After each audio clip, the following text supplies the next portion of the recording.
What's up, family? This me, your girl, Empress Queen. Empress Queen Goddess, that is, the Georgia Peach. Hope you're well. I've had a wonderful day today.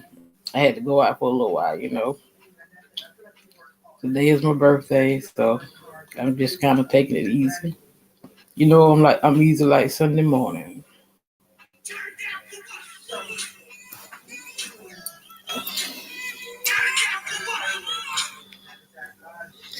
I hadn't listened to my sis Sun, Moon, and Stars Intuitive in a couple of days.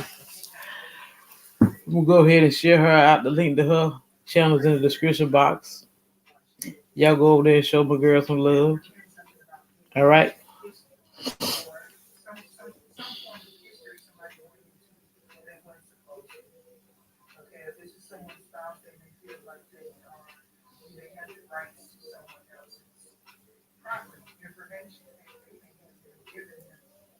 Sun, moon, and stars Greetings, suns and moons. And of course, I have to welcome back all my stars. If you're new to the channel, welcome to the mothership. I do appreciate all of you for your likes, your donations, your shares, the confirmations you send me through email, the positive energy you show me, the positive energy you show yourself in overall a positive way. You show up in the planet. Now, with that being said, let's get in there like a swimwear. I got to remind people and warn people. I have a doppelganger, a copycat, a replica, a clone. I want to be me, but try and do it better than me. An English professor, a WhatsApp bandit, and a voodoo high priest or priestess, all floating through that comment section, but also got a lot of love. That voodoo high priest or priestess is promising to get your love back for a small fee of $39.99. All you got to do is sign your life away on the dotted line. Do not fall for the okie doke people. If you have to be in someone's will for them to be with you or for you to be with them, look, they don't need you and you definitely don't need them. This is past, present, or future energies. Parts may resonate with you, parts may not. Take what's for you and leave the rest. This could be someone in your environment, someone thinking of you, you're thinking of them.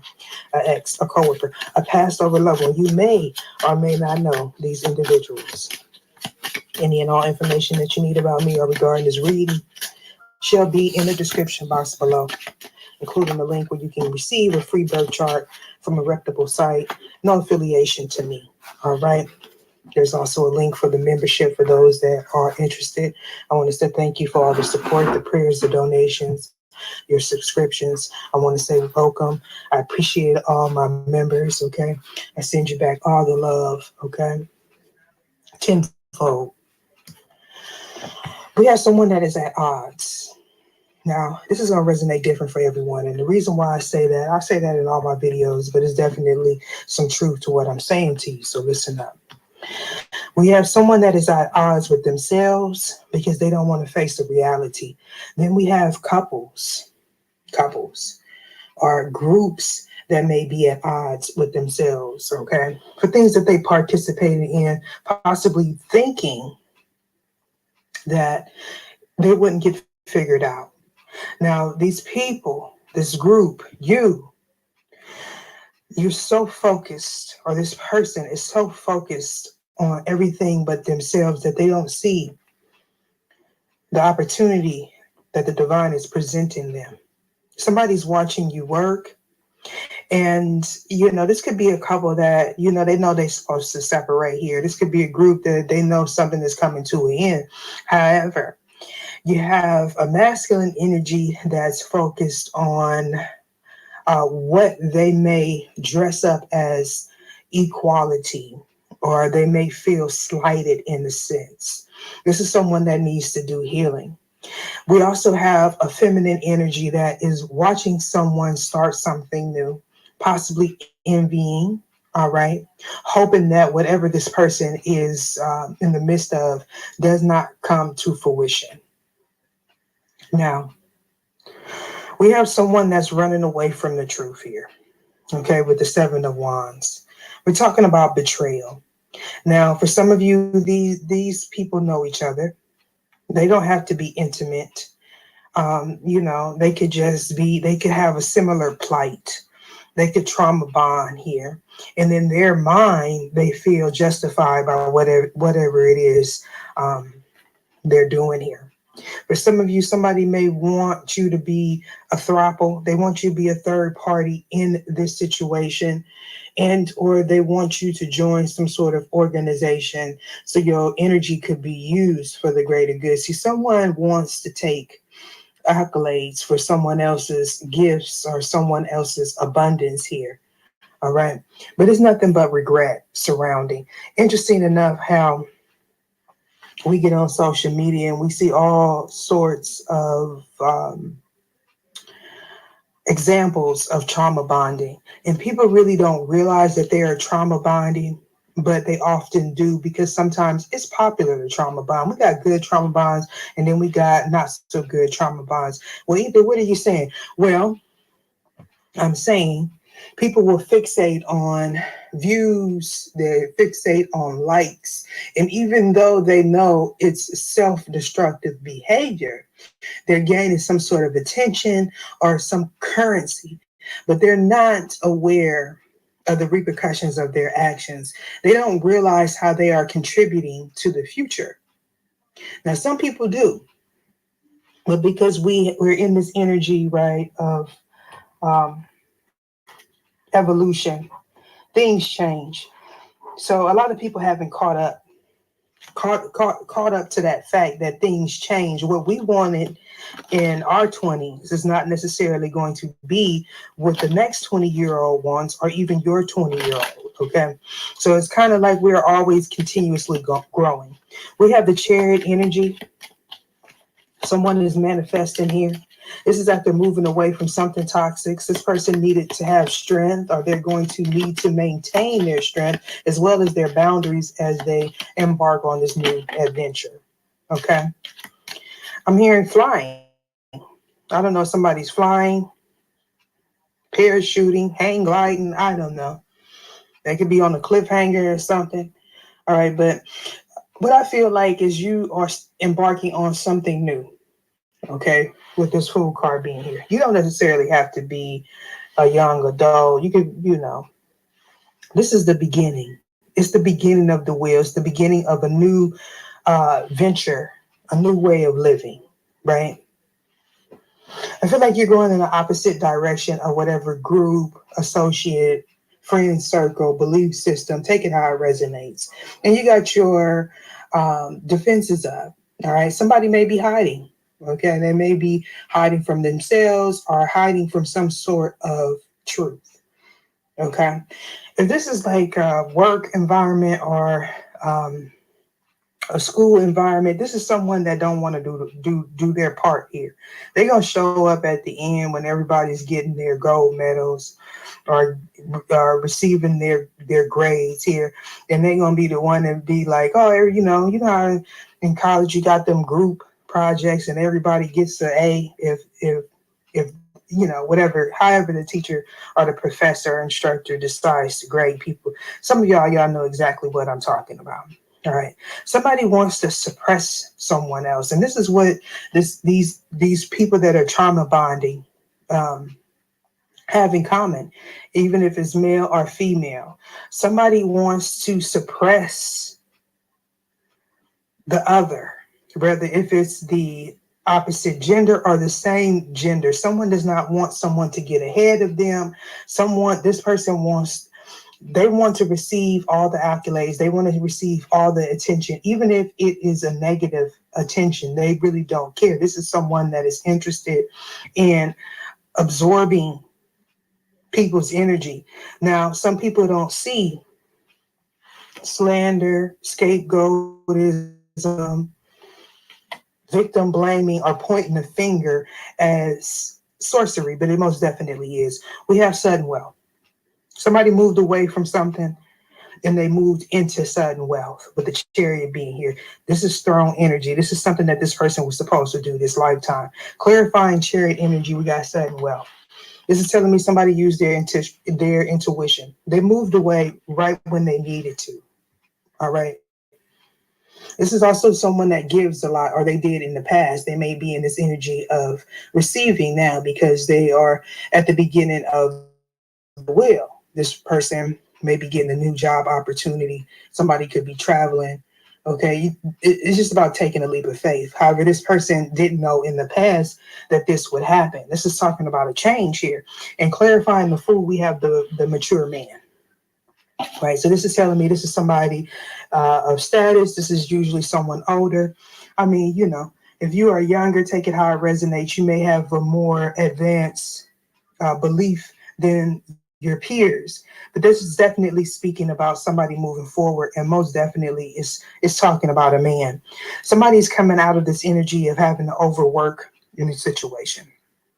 All right, I'm hearing easy come, easy go. Somebody could work at a factory, or somebody does something the same way all the time, repetitively. It can become very boring. And with the toil and labor, this is telling me that somebody puts out a lot of energy, and they receive possibly little in return. Now, this could also be the beginning of a business venture. And so, I don't know if it's changed or not, but they say it takes 2 or 3 years before you could receive any profit. So you're investing, you're working possibly overnight, you can't sleep because you're trying to watch something grow. Somebody may be receiving some information in the next 9 months, but then again, time is fluid. We're all on different um,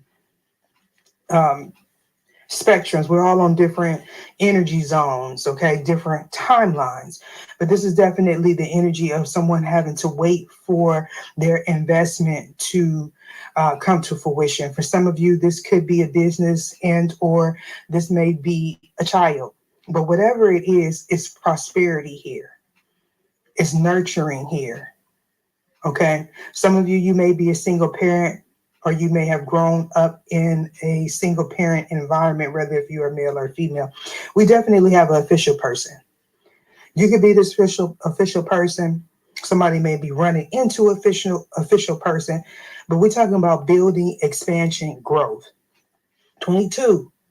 We've been getting that a lot on this channel. That is a master number. That is a ascended master's number. It's also 1111 in my mind's eye. This is telling me that if you're not structured, it's time for you to get structured. If you're not good with your finances, it's time for you to get good with your finances.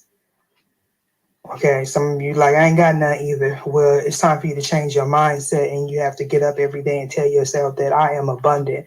And if you don't believe in it, then, you must not believe in yourself. We're talking about harmony in partnerships. We're talking about a balance of the spiritual and the material, the light and the dark, the masculine and the feminine energy. Now, for some of you, this is just you. You're at an imbalance here. You're about to run into a fated situation where you're going to have to take accountability and responsibility for you and the energy that you put out into this planet. Some of you could be waiting for an official person, official documentation, or something like that. You're going to have to use your intuition. Somebody has some sort of vision. You may have been distracted in the past here. It's because you had to balance something. Okay, you may have had people that were working against you, not wanting you to complete a karmic cycle, a karmic belief system. They didn't want you to be aware, cautious, cognizant of your consequences, your thoughts, your actions, and your deeds, and how it affects the people around you with the laminates being here. We're talking about infinite potential, infinite influence, infinite damage. So some of you could be in the art of content creating. Somebody wants to come to you and have equal give and take. Fair exchange, no robbery. You use me, I use you. All right. So it may not be a romance type of situation. It could be a business partner, a collaboration for those of you that are open to it. Some of you, it's not your time yet. I just seen enough. We got 11, 11, 11. Right. Somebody may be watching you work, and this person wants to invest in you. Somebody's also hiding from an entourage or people that they feel they don't. This is giving me the energy of someone that has a lot of people wanting them to. Hold on. This is giving me the energy of someone hiding from people that they once entertained in the past.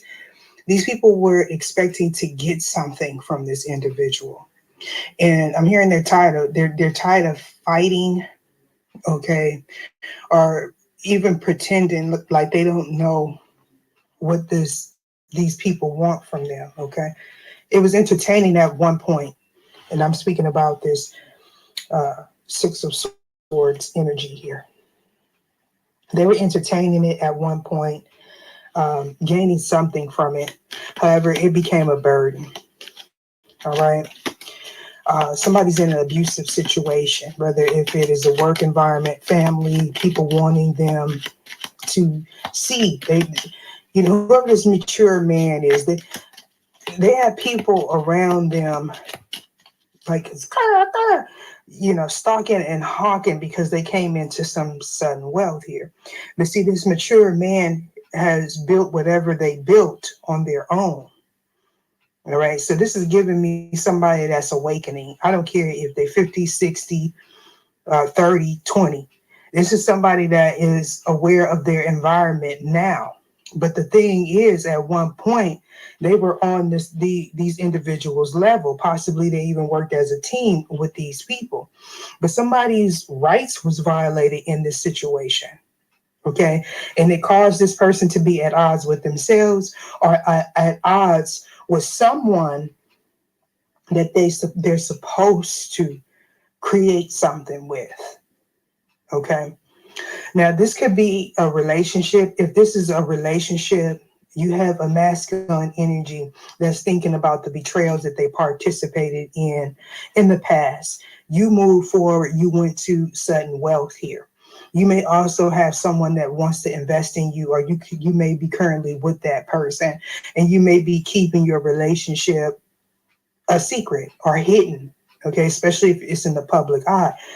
However, someone from this person's past is watching you work. They may possibly even be trying to burden you here, make your job harder, more stressful, but you're still creating. I don't see it blocking you in any kind of way. All right. This person, if this is a relationship scenario, this person went to someone that they possibly had in their midst. Okay. Someone that they had some sort of passion for. They went back and forth between you and this person.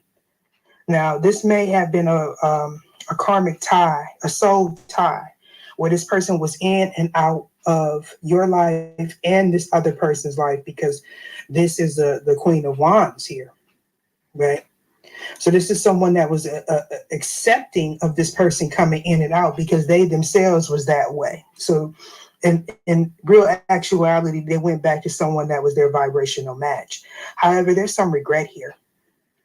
Now, they could have went back to this person, created a business. They may have already had children with this person, or a child was being in the making. There was a child, in the making. Somebody received a message of concern where they had to go back to a situation, or going forward, they're going to receive some sort of message. Now, I do feel like my star seeds, y'all way over here.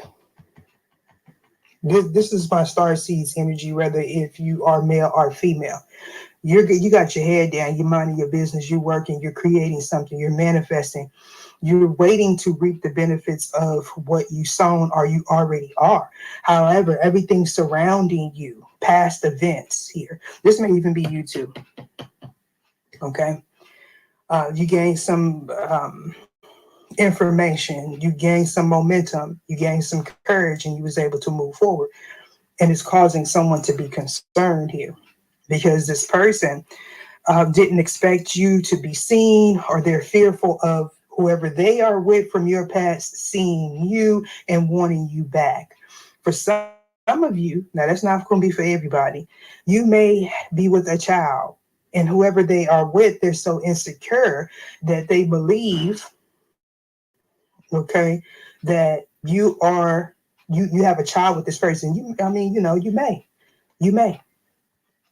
Somebody may have gotten some official documentation.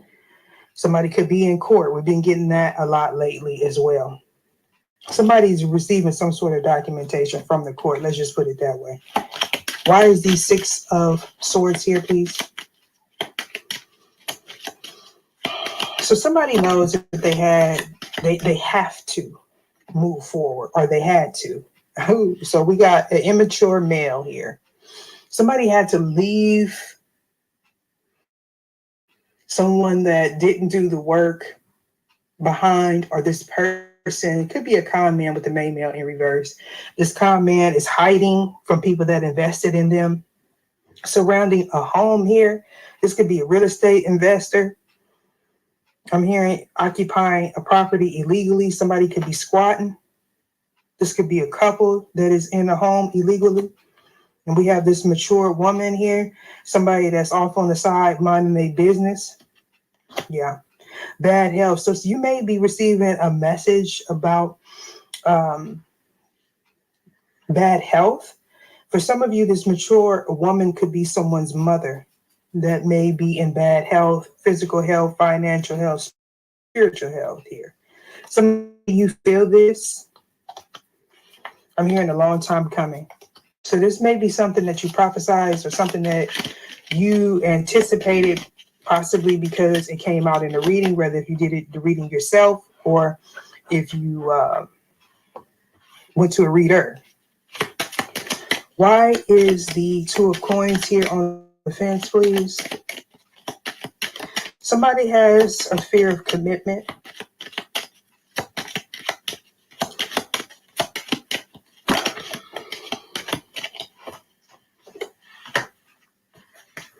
So somebody that you had a lack of equal give and take with in the past, they may have teamed up with your adversary, your rivals, okay? This can also play out as people you know in your community or in your work here. Yeah, they definitely, they marry someone that they don't have equal give and take with. And I believe that is the reason why you move forward. But some of you may not have realized that you were a third party in this relationship. Okay. Four of Cups, why is this here? Yeah, somebody felt like they came on to sudden wealth when they hooked up with this person. Interesting that the 777 is standing out above this marriage here. So for some of you, you may have thought that this was your stability, your twin, your equal give and take here. But you may have felt like this person was taking too long, or that they didn't value you here. You start getting the calling. You start listening to those nudges, listen to your ancestors here. Something could have happened during the Lionsgate portal, or this could have something to do with that. But you started following your intuition and you moved forward. You were seeking a higher level commitment, okay, a deeper connection, more than something that is just on the surface. But see, at this time, you possibly didn't know that this person was married to someone else. Or, I mean, they could have been married to you, depending on who you are. They could have been in the midst of some sort of separation or a divorce, or this person was having some legal trouble. Okay. I'm also hearing problems paying bills. They may have went back to a home that they occupied with someone else. Okay. I'm hearing trying to save this property. Somebody's trying to save a property here. Four of Cups. Why is this here? Whatever they went back to, they're in regret. That Five of Cups energy has been coming out a lot. Okay. Yeah.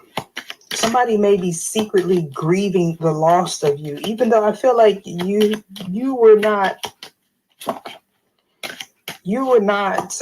possibly left this person a long time ago. And see, they was too busy running back and forth and trying to bring people along with them that were not meant to be there. So it slowed this person up.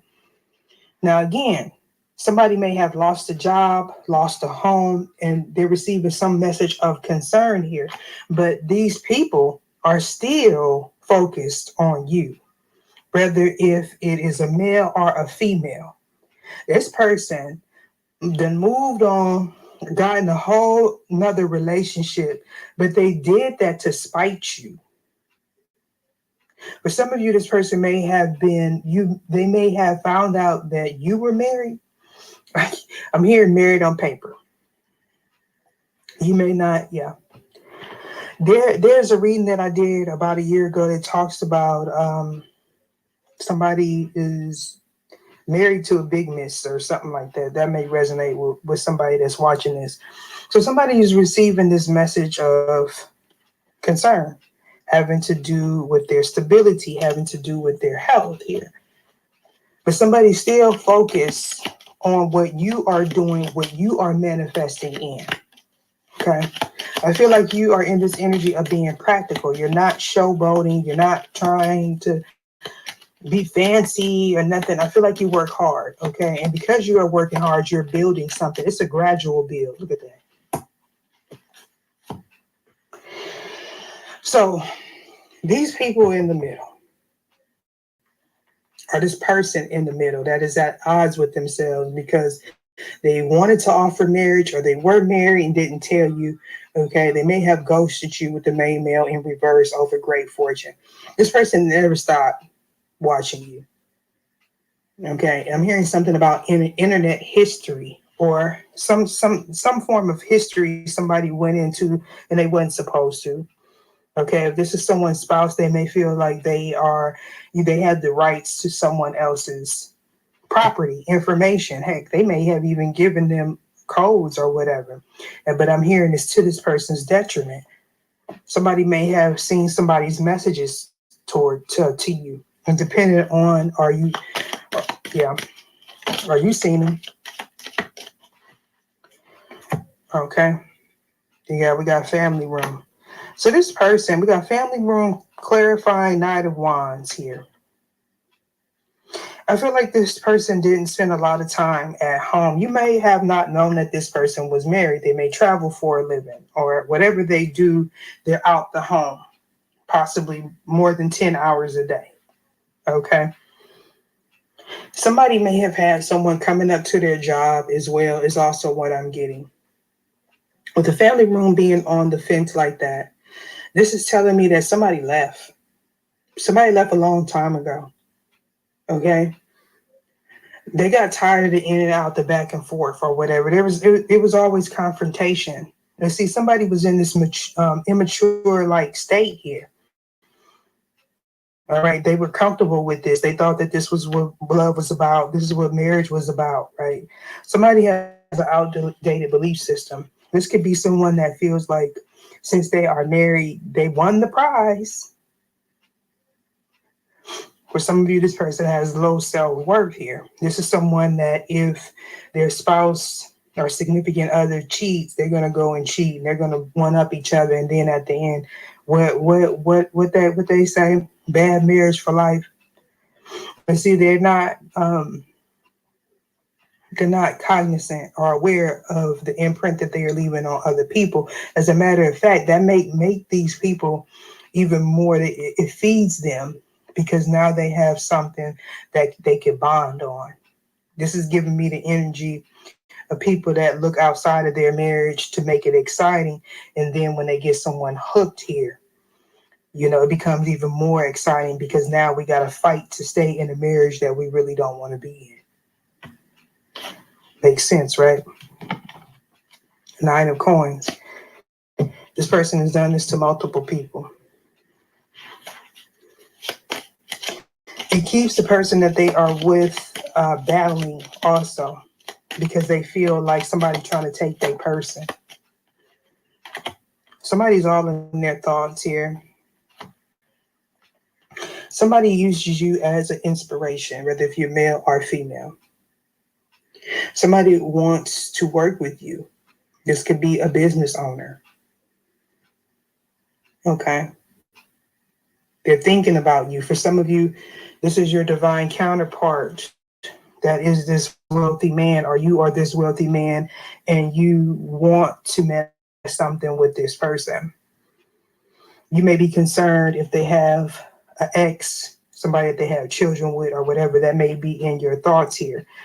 If you are this wealthy man, you may feel like this person, you may know somebody that this person is married to, or you know that this person is married on paper, or you are. Five of Cups is here. A gift. So either somebody's regretful that they didn't give you a gift, give you an offer, or somebody is regretting your gifts if you are a psychic. Somebody is regretting that they didn't partner up with you because you were this person's gift. Take it how it resonates. This person was refusing to change.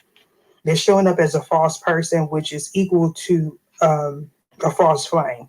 This person refused to change. Now, by this time, what I'm hearing, this person figured you would already came back here, but you're in this Nine of Coins energy. And it may possibly a lot of people that this person deal with is in this Knight of Coins energy, self-sufficient, single, abundant, all on their own. Some, this may have been a wave of people. Just give me, that since my divine stars is not in this life anymore, we don't need to compete over this person. So their job was done. All right. This person was responsible for breaking a lot of people's hearts, possibly a lot of people's homes here. Now it's getting old. It's getting old here. They're possibly, again, facing some financial lack. Okay. Some foreclosure, some bankruptcy, or something like that. This person knows that there's a change underway, and they still may be trying to fight it or run from their karma. Why is the Knight of Coins here? A message. So somebody's about to receive a message, text message, snail mail. You could be receiving this message, or somebody may be sending this message. This could be about a message that you put out in the public, a post, or something like that.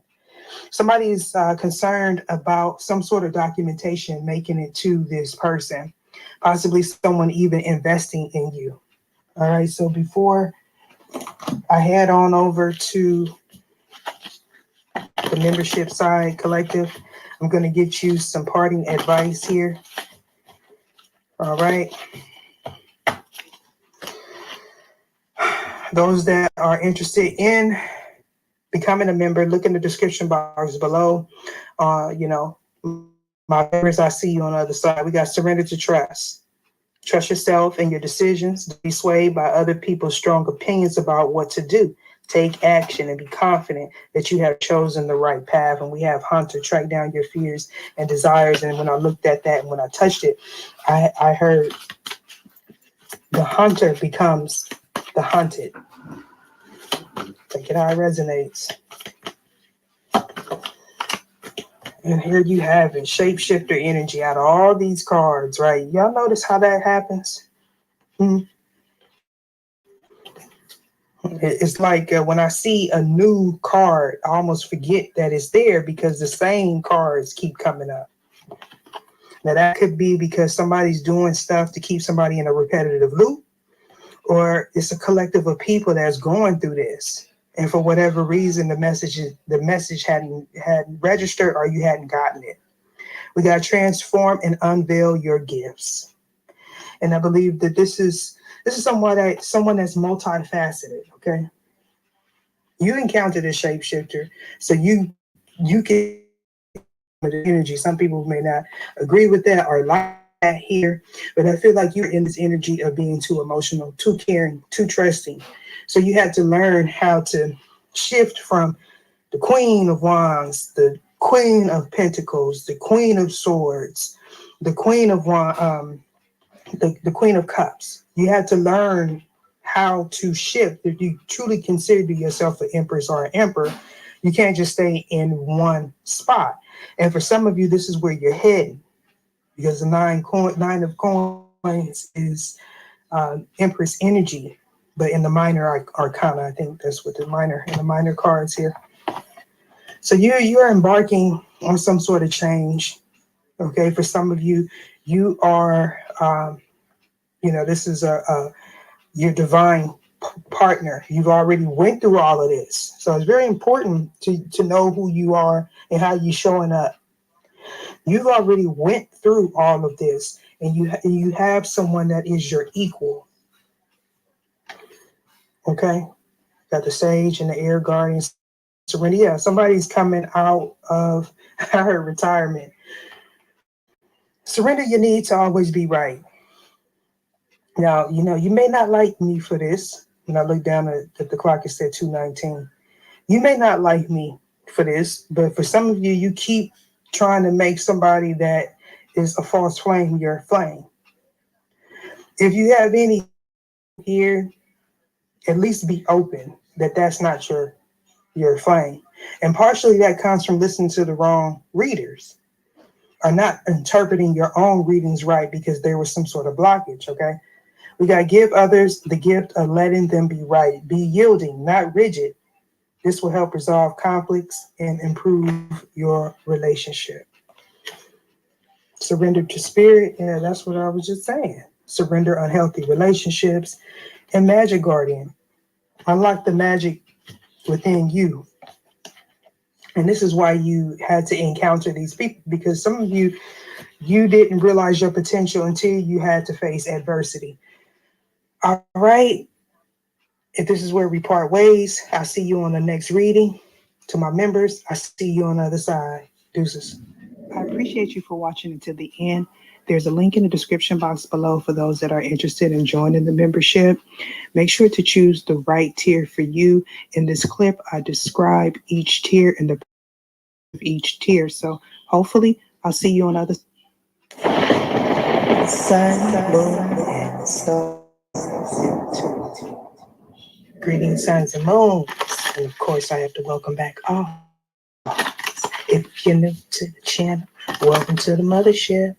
I do appreciate all of you for your likes, your donations, your shares, the confirmations you send me through email, the positive energy you show me, the positive energy you show yourself, and overall the positive way you show up in the planet. Now with that said, let's get in there like a swimwear. Now, I got to remind people, I got a doppelganger, a copycat, a replica, a clone. I want to be me, but try and do it better than me. An English professor, a WhatsApp bandit, and a voodoo high priest or priestess all floating through that comment section, but I also got a lot of love. That voodoo high priest or priestess is promising to get your love back for a small fee of $39.99. All you got to do is sign your life away on the dotted line. Do not fall for the okie doke people. If you have to bend someone's will for them to be with you, or for you to be with them, they don't need you, and you definitely don't need them. This is past, present, or future energies. Parts may resonate with you, parts may not. Take what's for you and leave the rest. This could be someone in your environment, someone thinking of you, you're thinking of them, an ex, a coworker, a past over lover. You may or may not know these individuals. Any and all information that you need about me or regarding this reading shall be in the description box below, including a link where you can receive a free birth chart from a reputable site, no affiliation to me. There's also a link to join the membership. So those that are inquiring, check the description box below. I want to say thank you to all my members, my viewers, those that pray, those that send donations. I really do appreciate you. All right. So out the gate, we have Living a Goddess in reverse. All right. So this is somebody that refuses to learn the lesson. They need to go deep within. Okay. They may need to do some healing energy work. Okay. Somebody could benefit possibly from a soul retrieval or cord cutting. Maybe you did that in the past. We shall see. But in any given case, this is someone that lost their divinity or they sacrificed it. All right. Why is the chariot here, please? Yeah, somebody feels restricted in this scenario here. Okay, this person feels like you gained some sort of victory. All right. So they're feeling like you gained some sort of victory. I feel like this person, their truth was revealed. All right. So this is scorpionic energy. We've been having that energy of 13. The unalive energy. This is somebody that refused to ascend. This is someone that has a lot of fears. They're fearful of a victory or you moving forward here or some sort of clarity. This could also be someone fearful of being caught. Somebody could be on the run here. Somebody may work with law enforcement. The hanging one. Why is this here? Definitely somebody may be facing jail time. Why is this here? You can show me what it is I need to see. 13 talks about an ascension, right? It also talks about a new beginning. This is only after you complete some sort of karmic cycle. This is about patterns, okay? Somebody is fearful of, somebody's fearful of the unknown is also what I'm getting. This person lives in the past, or they don't, they live in the past. So for some of you, this is a current event that is taking place. All right. Somebody doesn't want something to end or something to be revealed. Okay. This could speak about someone that's passed over as well. We have what is this? Mount Meru, the center of the universe. 43 could be significant to someone. 7 could be significant. 13, 8. These is all transformational numbers. This is telling me that somebody invested a lot of time and energy in whatever diabolical event. Okay, they wanted to avoid some sort of ending here. I do feel like it's a tower on the way for someone. They may currently be facing a tower. Somebody didn't want something to come together. Okay. So yeah, somebody didn't want an individual, you or this person, to complete a tower here. Somebody didn't want complete a cycle. Somebody didn't want someone to connect with their emotions. This is an obstacle for this person. This person may be facing some sort of karma. Again, I do feel like I'm hearing entrapment or jail time. All right. We have the dangerous cat. Okay. That could be significant for someone. 62 could be significant as well as 26. All right. I feel like somebody entered some dangerous territory. This could also be an initiation, okay, like to a higher realm or some sort of hierarchy, maybe a society or something like that. Somebody could also be experiencing delays, okay, problems with speech. Okay, somebody doesn't feel fulfilled, but I do feel like somebody's entering a new chapter. Okay, this talks about an ascension. This talks about initiation, okay, of some sort. Okay, somebody could definitely be in this energy of manifesting. Somebody could be a Gemini or Virgo. All right, so either you overcame some sort of temptation or someone's in the process of overcoming some sort of temptation. All right, this could also be someone that's indecisive. Okay, there's some sort of decision that needs to be made. However, there's a snake in someone's grasp here, or in someone's grasp. Okay, somebody needs to do some cord cutting, or possibly again a soul retrieval here, because this person is refusing to change or refusing to see something for what it actually truly is. Now, for those that are interested in part 2, we're going to go ahead and head on over to part 2 to clarify the cards that are in reverse. All right. Pluto talks about a transformation. It is also the unalive energy or a rebirth. Interesting enough, this is speaking about a spiritual and material gain or balancing. This is also talking about building some sort of a expansion. Okay, you could be building on something that came out in the last reading. Okay, this is talking about discipline. It's also talking about equal give and take. This is about somebody's foundation. This is telling me it's time for somebody to get structured, to focus on themselves here. This transformation is something that someone has to go through. This transformation can have something to do with someone's stability, finances, love life. Okay, this person may be experiencing a dark night of the soul, or they may be under the effects of some sort of curse. Maybe somebody did a return to sender. This person feels bound. They may have wanted you to feel bound and trapped here. And what they did was they trapped themselves. What living God is in reverse. This person refused to take accountability or responsibility. They refused to ascend. They didn't pass some sort of test here. This could be someone that has a spiritual gift that, they may have sacrificed their divinity for. They sacrificed their divinity for whatever it is. This is something that they wanted to keep in the dark. Okay, Pluto talks about transformation. It also talks about obsession. It could be someone that's into alchemy as well. Somebody may have like a compulsive disorder. This is someone that continuously does the same thing, expects a different results. This is my quartz card. So somebody may have trying to bind someone to a contract or bind someone to them. Okay, they may have went to a high priest, high priest, a high priestess, a witch, or warlock, a sangoma. Why is Pluto here? Transformation. Somebody could be a healer. You could be in healthcare. You could be like an engineer, a scientist, or something like that. You're someone that deals with something that is not easily accessible to the public. Somebody could be an occultist or something. And occultist doesn't necessarily mean that you are um, dark. Okay, you may like things that are hidden. You might be into research or something like that. You know, you can study esoteric science and things of that sort. Okay, but I do feel like someone's in a dark place, whoever this is. Pluto, why is this here?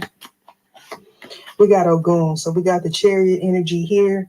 We got the chariot energy there. So for some of you, this could be a representation of a higher power, like an archangel, a throne even. All right. Somebody could be into swords, or there's some sort of truth. But definitely this could be speaking about Archangel Michael or even Ogun. Whoever this is, that's the center of attention. This is someone that has a high position. This person may have wanted someone to not be into you, to not transform something, heal something with you. Okay. So this person wanted someone to either sacrifice their divinity or sacrifice going forward to something that's more in alignment with them. You may feel like you're stuck in, you may feel like you're stuck, or they wanted you to feel like you're stuck here, but you overcame some sort of obstacle, some sort of milestone. That this could be coming up for some of you. If you hear my son in the background, and my apologies, he's doing his thing. Okay. Somebody's into other worldly things. Like this is somebody, I'm hearing astronomical. Okay. This could be a stargazer. Somebody could be into astronomy, astrology, I consider that a cult. All right. So somebody's definitely ascended master. They deal with the higher realms with salamanders here. Okay. So this is someone that I would consider original or immortal type of blood here. You may come from a royal background, or this person is. So definitely somebody tried to sacrifice someone that is spiritually high ranking. And this is something that was being done in the dark with the 5 of air being here. Okay. This is my spiritual bully. This is my thief card. This is also someone that's very violent. Okay. They're very abusive in all their relationships, whether if they are with children or if they are with a spouse, friends. They like to dominate here. This is also someone that likes to showboat. They want to be the center of attention. Before water, clarifying Pluto here, this person is definitely in this energy of feeling unfulfilled. Okay. I'm here unapologetic as well. So if somebody didn't see or want someone to see you as a gift, they didn't expect you to have a victory and move forward. Yeah, 3 of Swords. Somebody wanted you to be in this heartbreak energy because they were gaining something, they were gaining something from someone's doubt, from someone's jury, okay, or someone's heartbreak, okay. This may be someone that was in secret competition with you, all right. I don't know, somebody also could be going into surgery or coming out of surgery as well. All right, some of you, you're healing. You healed something that was heartbreaking, possibly having to do with family or friends. The outcast is here. So somebody wanted people to outcast you or for you to be seen as unusual. We have the devil in reverse. So this is someone that's stuck in toxic behavior. Okay. I also feel like they didn't expect you to recover from a heartbreak or some sort of abusive situation. I'm hearing compulsive. This person may have did things just out the blue. I feel like this person dedicated a lot of energy into blocking someone from moving forward. However, this individual didn't know that they were a catalyst to this victory, to this throne, with the devil card being here. We're talking about somebody that has some sort of psychic gifts, okay, with the 6 of water being here, all right.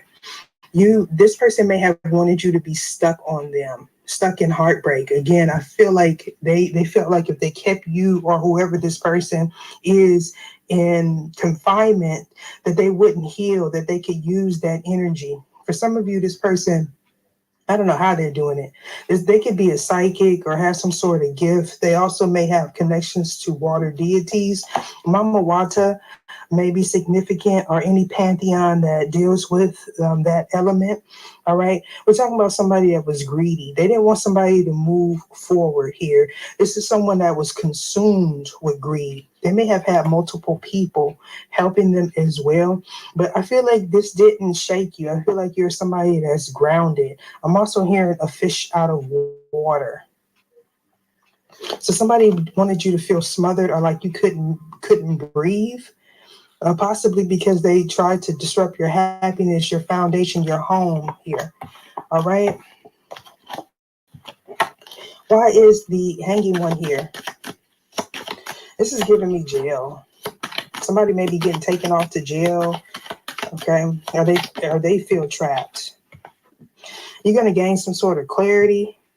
A message from water. Somebody may have been in confinement here and they didn't receive a message, or there was some message that was taken out of context for some of you. We also have some more chariot type of energy. So this is telling me somebody's imbalanced, okay, or they're unstable at this time. This is also someone that may be suffering the repercussions of some sort of curse backfiring.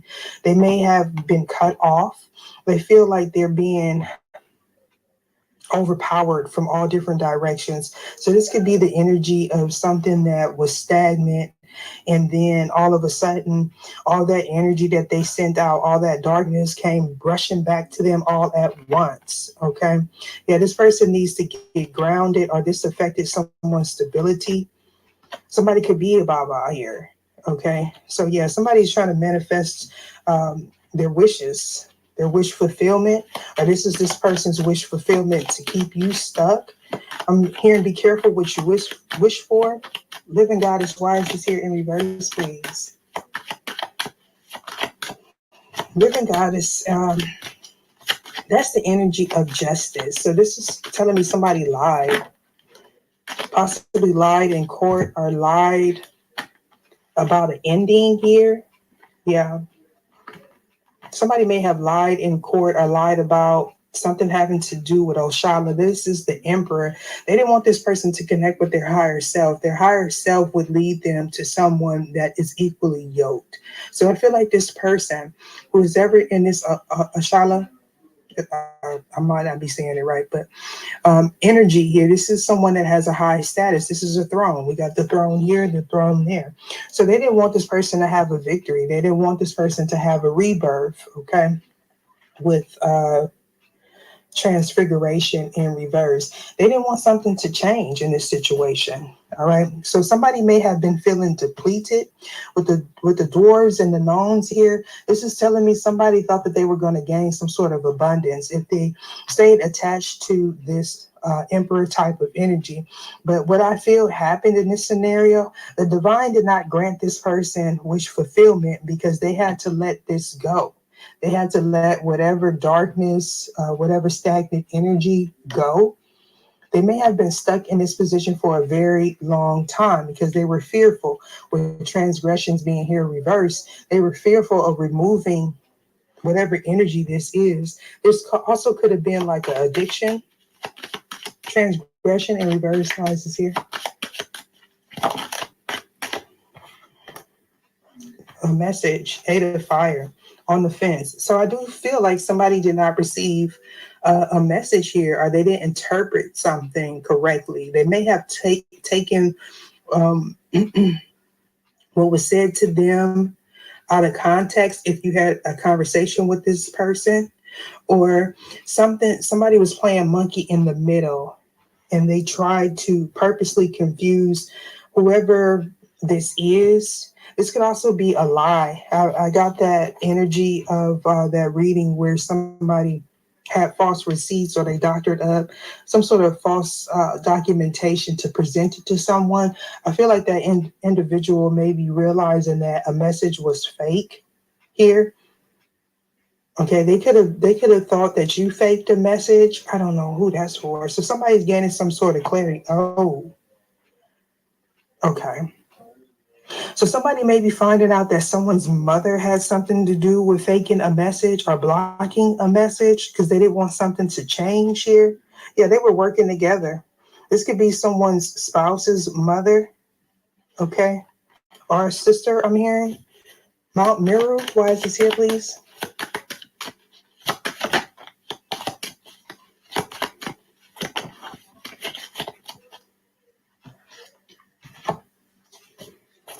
Yeah. So yeah, so we're talking about obstacles. We got 10 of air. This is talking about multiple betrayal here, multiple endings that this person was involved in. And I feel like this is what they lied about here. They lied to this emperor, or this was done to this emperor. All right, somebody thought that they were going to gain some financial wealth here. Okay, but this person's ancestors, this emperor's ancestors may have been keeping whatever gifts hidden from this person because they were attached to someone that was not truthful. Again, the living goddess is just this type of energy. That would be a divine feminine knot. So this could be someone that they were in some sort of contractual agreement with. All right. They may have stayed with this person. This person could have some sort of addiction as well. But we have the Wheel of Fortune, Aljumari here. So this is telling me somebody gained some sort of enlightenment also. This could also be an indication of a third party. In the last reading, I believe it came out in the membership only side. Someone was upset here, okay, with this emperor type of figure because they didn't respond to this person's advancements, okay? This could be someone of the same gender or someone that carries a masculine energy. And maybe this emperor wasn't attracted to that individual, okay? So this is talking about the finer things in life. All right, so somebody may be a little bit jaded because you're getting your wishes fulfilled. Oh, most definitely. You're getting these new opportunities because you balance something. Somebody may have felt like you weren't going to receive some sort of status if you weren't with this person. They wanted it here, okay? I'm also hearing false allegations surrounding an ending. Okay. Yeah. So this person is definitely a victim of their own deeds. They may be receiving judgment here through the divine, through their finances here. Okay. We're definitely talking about unfulfilled plans here. So somebody wanted someone to be burdened. They placed a lot of obstacles in this person's life. Okay.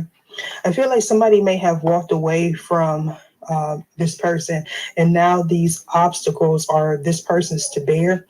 There may have been a court case where somebody wanted to keep someone stuck, okay?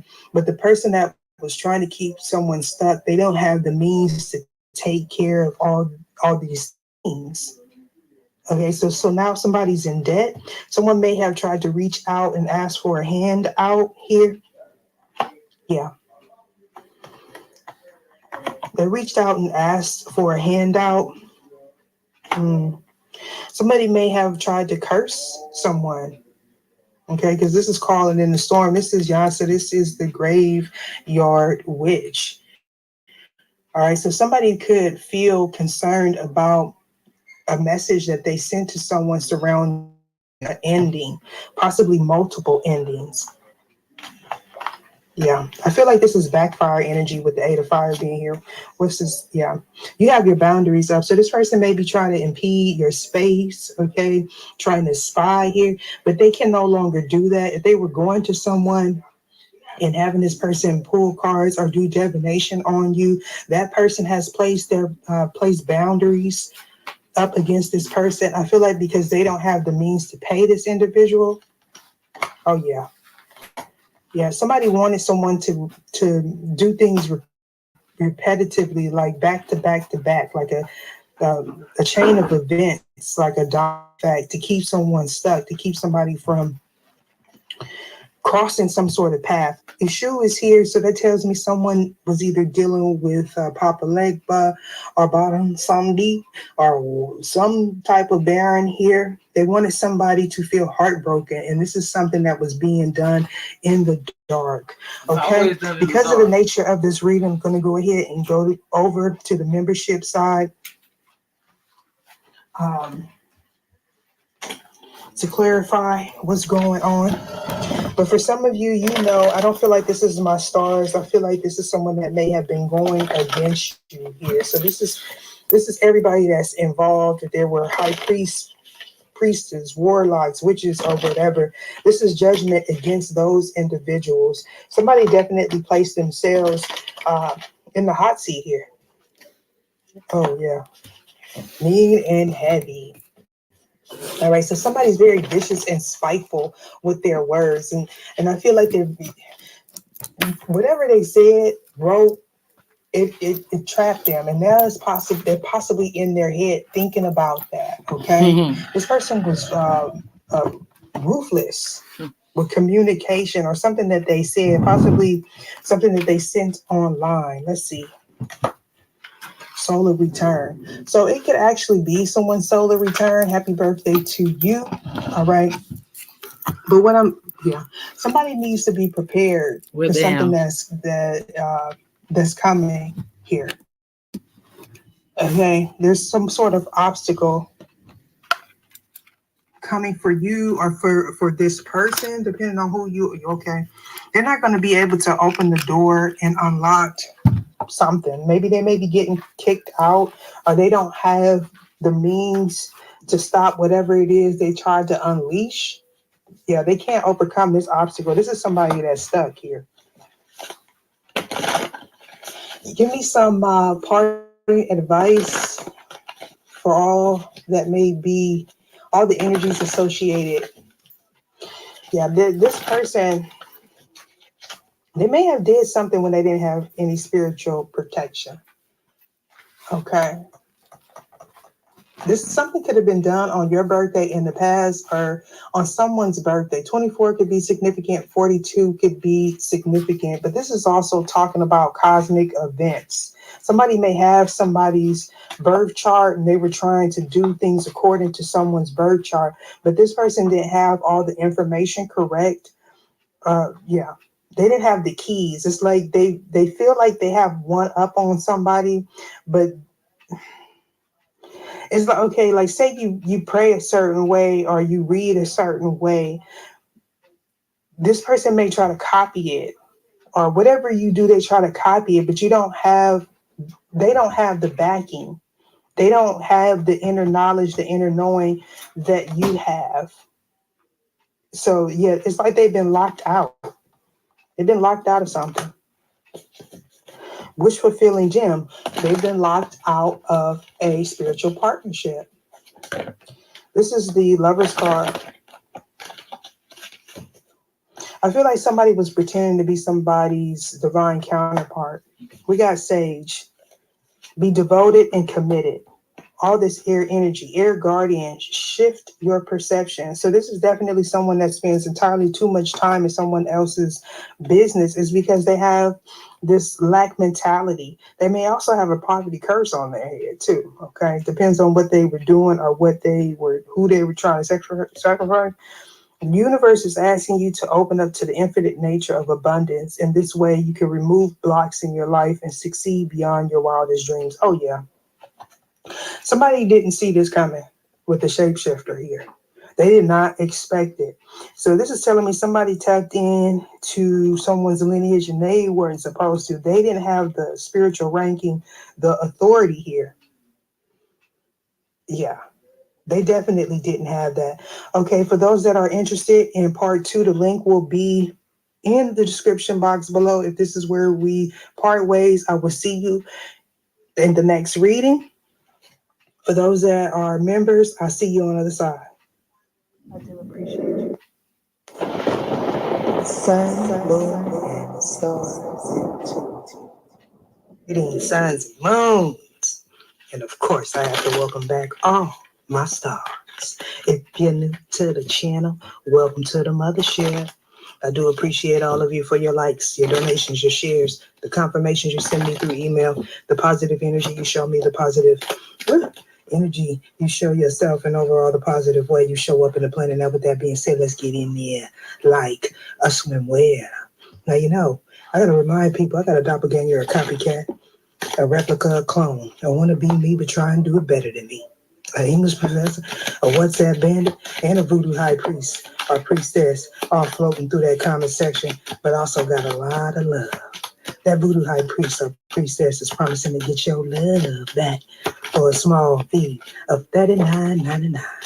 All you got to do is sign your life away on the dotted line. Do not fall for the okie doke people. If you have to bend somebody's will for them to be with you or for you to be with them, they don't need you. You definitely don't need them. This is past, present, or future energies. Parts may resonate with you, parts may not. Take what's for you and leave the rest. This could be someone in your environment, someone thinking of you. You are thinking of them. An ex, a coworker, a passed over loved one. You may or may not know these individuals. Any and all information that you need about me or regarding this reading shall be in the description box below, including a link where you can receive a free birth chart from a reputable site. No affiliation to me. There's also a link there where you could subscribe to the membership if you choose to. If you can't find it, go to the community board and it will be there. All right. Now, we're going to get in this energy. Now, I'm hearing a hard head make a soft behind. We all know that to be true, right? We have 5 of staffs. This is competition. I'm getting push and pull here. Some people are trying to leave this sport, okay? They want to leave it because, see, it was games. It was a game, right? Until people start getting hit with that karma, with the 5 of staffs, right? The 5 of staffs talks about rivals. It talks about challenges. It talks about obstacles, but it also talks about games, sports, things of that sort. Now, what I'm getting is I'm hearing trading players or somebody is getting recruited or something like that. It's going to resonate different for everyone. Somebody's not paying attention to what they're doing, where they're going, who they're listening to, or they weren't in the past here. Now, for some of you, there's some sort of financial status or financial upgrade. You could be a celebrity. You could be on your way to stardom here, but you're being cautioned to watch the company you keep. For some of you, I got the 10 of staffs here that tells me you took those lemons that this bitter sour puss threw at you and you made something great. I feel like you are an individual that creates out of chaos. This may have been something that was unexpected. For some of you, you're going within and you're saying, look, now I done been nice. I done been nice. Okay. I done tried to help out. I done tried to look out. I done tried to reach out. But obviously, these people that I'm intertwined with, they're not too nice. Matter of fact, they are all gas, no brakes, like a 72 Cutlass mobbing down the street with a mean mug. Yes, an old school mug on their face. We got the Hermit card here. This is giving me the do-rag. I don't know what's going on with the energy. Somebody may wear a lot of do-rags or something. I don't know.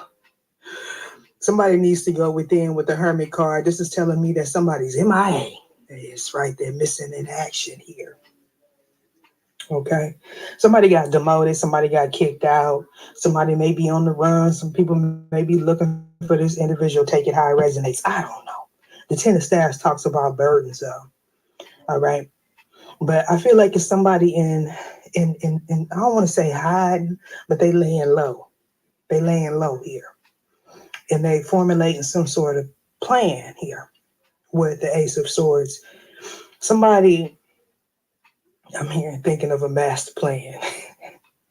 Somebody's formulating a master plan behind the scenes here. Okay. Now, some of you, you're aware of your rivals. Your rivals are aware of you knowing about who they are. Now, this is again going to resonate different. The 10 of coins, which is over here, talks about wealth. It talks about a legacy. It talks about generations. We're talking about shmoney when we're talking about the 10 of coins. Now, that generational wealth could be some sort of spiritual gift, some sort of inheritance, okay? A policy, you know. It depends on how much money you have or how much money somebody don't have. I'm hearing the survival of the fittest, right? But I also heard they trying to gain them stripes. Yeah. This is talking about a legacy. Interesting enough, there's a domino effect, right? When we look at this stuff this way, you may have grew up in a very challenging uh, position, whether if it was a community, if it was a lifestyle, if it was your parents or whatever. So I feel like we got somebody has a fighting spirit here. Okay. So some people will judge a book by its cover, and this is what this is giving me. Somebody's going to gain some sort of clarity about someone that was very passionate. This person came in really, really quickly, but I feel like it came to a halt here with the Hermit card being here. Somebody came in really quickly, or they was anticipating coming in here really quickly. I said in here, ooh wee, trying to come up in here. The Moon card in reverse talks about an illusion, failing, dropping, secrets coming out, somebody gaining some sort of clarity. This could be in a dream state, especially with the High Priestess over here staring at the moon. This could have something to do with the full moon activity, which we are currently here. Oh, you know exactly who this is. You may have had to go within, right? After some of you was, man, the analogies I'm getting, some of you came in, possibly trusting other people around you. You were shaking hands and making deals with people. Didn't realize that it was going to be a burden. Now, if this is not you, this is someone in your environment. Okay. This may even be a scenario that you are watching play out in your environment or possibly on your timeline. Some of you are bloggers, vloggers, or whatever like that, right? So somebody tried to keep some involvement hidden. Here go my son, y'all. He be playing chicken with me. Why is the 5 of staffs here?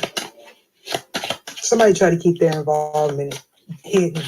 But somebody see very clearly now. I don't know if you are in this high priestess or you went to a high priestess.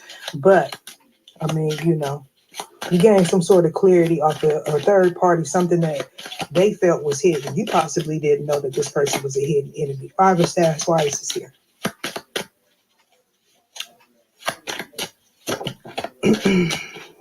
Queen of Cups, Queen of Chalices.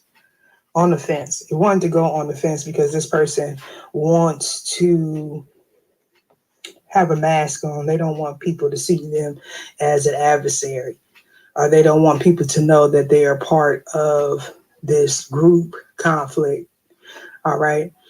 This spiritual bully, this physical bully. This is someone that went all gas, no brakes, but they did it behind the scenes. So where I come from, they would be called a coward. We got the Queen of Cups on the fence. This is someone that portrays themselves as loving and caring and nurturing, but they're really not. They're a hidden enemy. And for some of you, this is your partner, or was. So I feel like this individual is finding out, hold on, y'all. I feel like this King of Pentacles has realized that there's a mole in their camp here. They may have stopped footing the bill for whoever this is that is showing fake love here. We have 2 of Swords. Somebody feels stuck, or they wanted someone to feel stuck. It's an illusion is what I'm getting. Somebody may also be going into surgery here. Yeah. Some of you have celestial beings or bodies that are helping you to heal or helping you to manifest something here. This could also be you. You could be in this energy of an alchemist where you are making some sort of plan. Why is the Fool card here? She must have got there stepped on some toes, baby. Because when she said what she said, boy, about 4 or 5 people left the damn chat. I told y'all be fooling your damn self because I already be knowing y'all in the clouds. I keep telling y'all fools about energy. I already be knowing what's going on. I know what the hell be happening. Y'all think I'm a fool. Y'all, what I should I say? Y'all think we fools because the real divine ones, us real chosen ones, we know what the fuck going on. Somebody wasn't paying attention to what they were doing or where they were going. And I feel like it's this Queen of Cups on the fence, Cancer, Pisces, or Scorpio. Now, for some of you, you are this Cancer, Pisces, Scorpio, Sun, Moon, or Rising. Could be North Node or South Node as well. And this is one of your perceived adversaries, or at least they think that you are an enemy of theirs, okay? So they didn't want you Scorpio, to North Node. know what you were doing. Okay, for some of you, they wanted some sort of contract or initiated some sort of contract here to bring you some obstacles. Why is the Fool card here? You could be any sign. If you're a nurturing, caring person, or people see you as that way. For some of you, this is surrounding a mother figure, whether if it's a sister, a relative. It could be a male that's in this energy as also. Interesting enough, we got the High Priestess, Two of Pentacles, and the Six of Cups. So this is multiple people working side by side to cause somebody some imbalance here. And these people are facing judgment. I feel like they ran in real foolishly and didn't expect to be hit with this karma, with the devil being here. Somebody's facing judgment. All right. This person may be trying to deny their involvement in this, or they're trying to figure out why they're receiving some sort of karma. They're going to gain some clarity. If you haven't seen the last few readings that I have published here, make sure to check that out, okay? We got the Queen of Wands, all right? This person was trying to manifest a judgment on you or surrounding you. This is a decision that this person made, okay? With this High Priestess next to it, I feel like this is someone that's working with someone else here, possibly a karmic. Why is the devil here, please? Talking about somebody trying to offer you up here in exchange for some sort of stability. They didn't want this person to come towards you, so this person is having some sort of epiphany here. You may have your defenses up. They may have their defenses up against you. All right? The devil, Beelzebub, why is this here, please? Study leaving. The King of Wands, and we have the Two of Cups. Okay, so somebody has an inability to commit here, or whatever they tried to place on you, it didn't stick. All right. Why is the Knight of Staffs here? Yeah, somebody offered someone something or something, and it didn't stick. Okay, it wasn't sufficient here. We got the Empress, we got the Queen of Swords, and the Six of Wands. So for some of you, this could have something to do with a false flame. All right.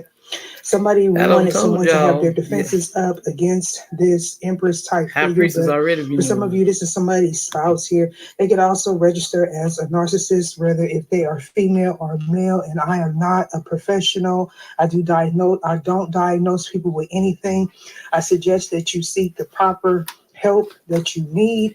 This is for entertainment purposes only. Somebody's going to receive some sort of message, or they wanted someone to have this negative energy on them, and they work together with multiple people.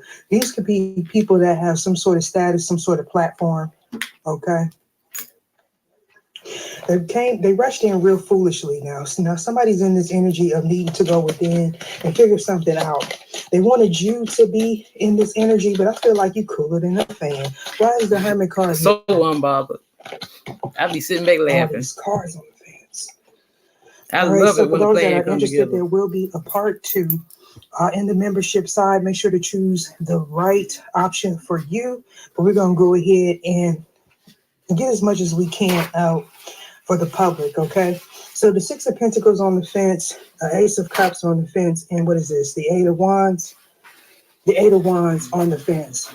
So this is surrounding somebody's work. Again, somebody wanted you to feel defeated is what I'm getting, okay? They didn't want this new opportunity, okay? Somebody wanted you to feel let down here. And this is an energy. So give or take after we get up out of this full moon energy here, things are going to start changing for you if you've seen some sort of decline here, all right?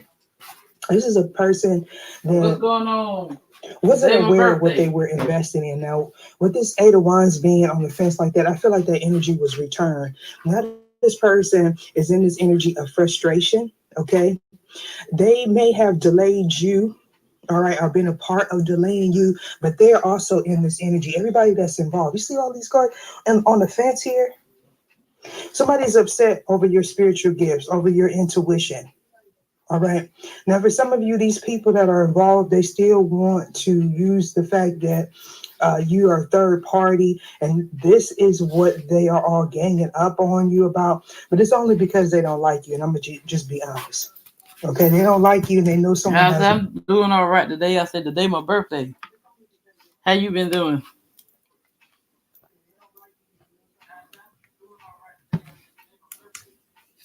For you, I feel like this is a group of karmics. To be real with you, Ten of Staffs. Ten of Staffs. Why is this here? Yeah, these could also be people that watch readers. Ten of Staffs. This is some sort of group here. Somebody may be a business owner or they have some sort of connection here. Oh, yeah. Somebody was holding on to your energy or they wanted someone to hold back. Somebody's in this energy of nightmares. Okay, this person lacked boundaries. Okay, they didn't want you to be focused. They wanted you to be in depression. But see, you're building something here. And this is causing someone to be really upset here. All right.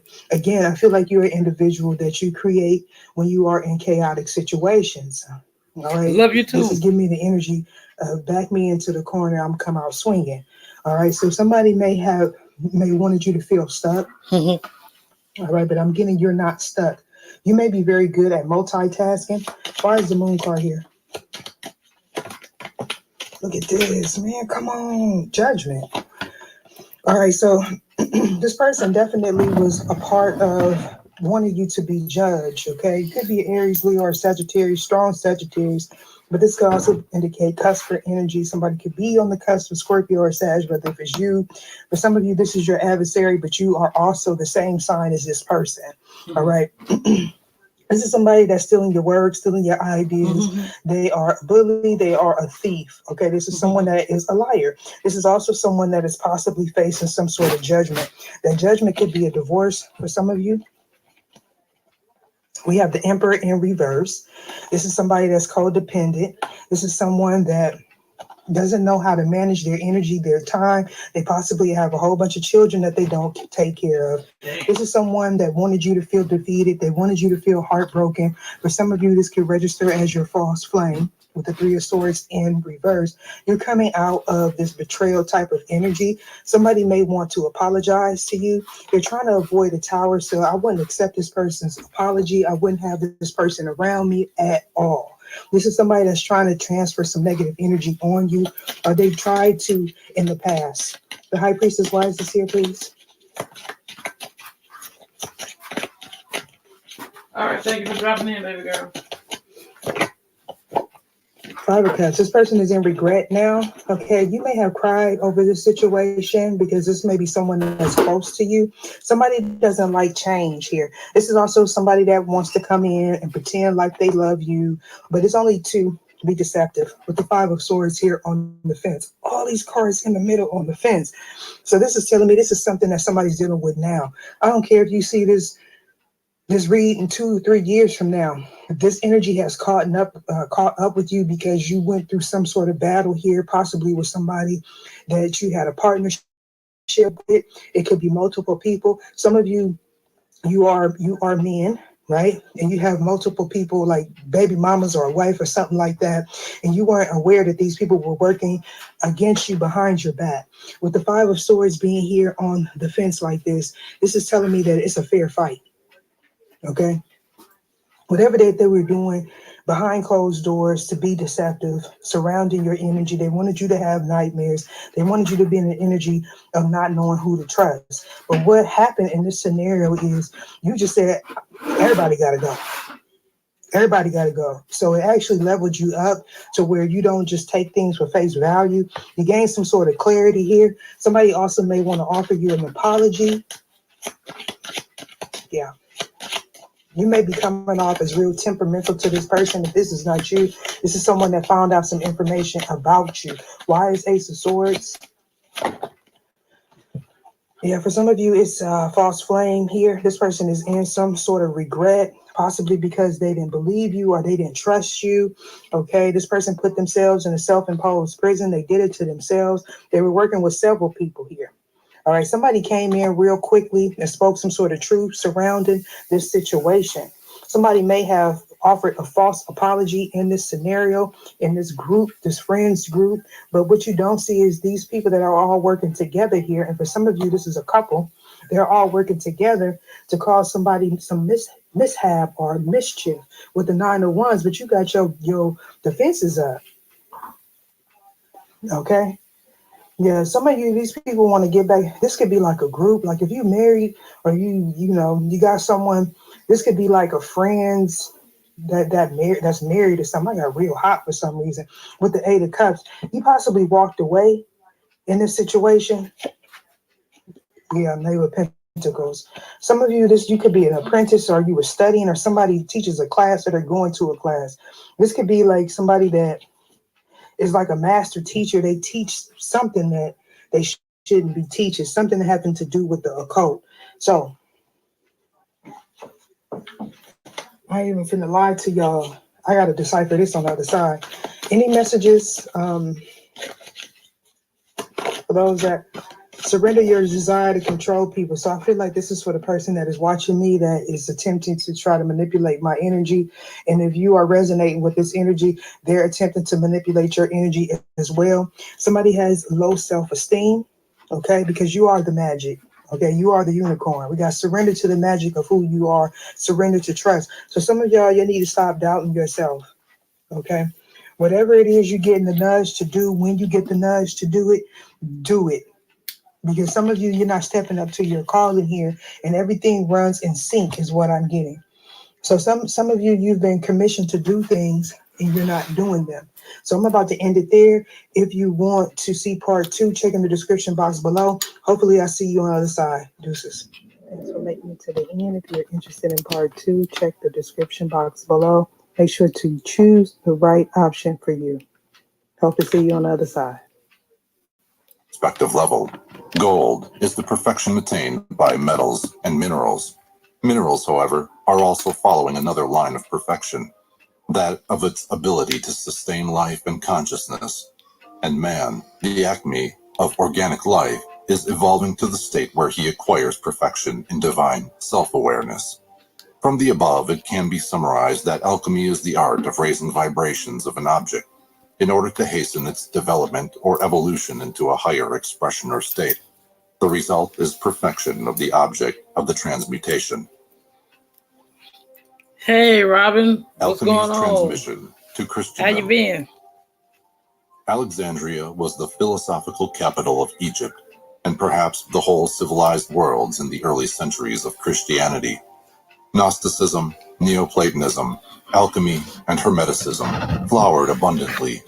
These philosophies are intrinsically related, and, to comprehend the royal art fully, the student of alchemy is advised by master teachers to be familiar with their doctrines. Alexandria's golden age of occult philosophy did not last long, for the reptilian mind of the fallen angels had seized control of the rising new religion of Christianity. No offense to our Christian brothers and sisters. The philosophical sons and daughters of Hermes were persecuted and murdered brutally by Christian fundamentalists and fanatics. Fear and hatred were aroused among the masses, and the ousting of the so-called pagan religions from the land ensued. One sad event was the cruel assassination of Hypatia, an illustrious daughter of the Mysteries, the widow Isis, and propounder of Neoplatonism. She hardly had a philosophical equal during her day, and this caused the envy and jealousy of a certain priest who contrived her murder. During the decline of the Roman Empire, the secret doctrine, or the ancient wisdom, were passed on to the guardianship of the Arabian and Persian mystics. The tenets of occult wisdom were later incorporated into the Muslim faith, with its higher aspects promulgated secretly in the traditional oral manner in certain sects, orders, Long and time mystical no see groups, you. such as the Sufi and Dervish orders, and among the community of Druzes in Lebanon and Syria. In the Oh, 8th that was to the 11th centuries AD, hold on a minute. in the era of the golden period of alchemic. We were listening to Sun, Moon, and Stars Intuitive. The link to her channel is in the description box. I drop it again. You have to go over there and subscribe to her. And that second part, she has a I think a Patreon page now. So you have to go over there and you have to pledge, become a member to get that second part of that reading. I dropped the link to her channel again. Sun, Moon, and Stars Intuitive.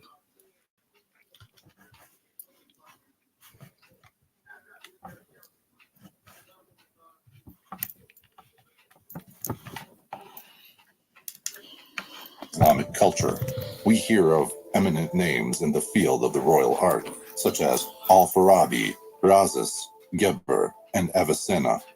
These men studied the mystery teachings and occult wisdom of the Egyptian and Greek schools.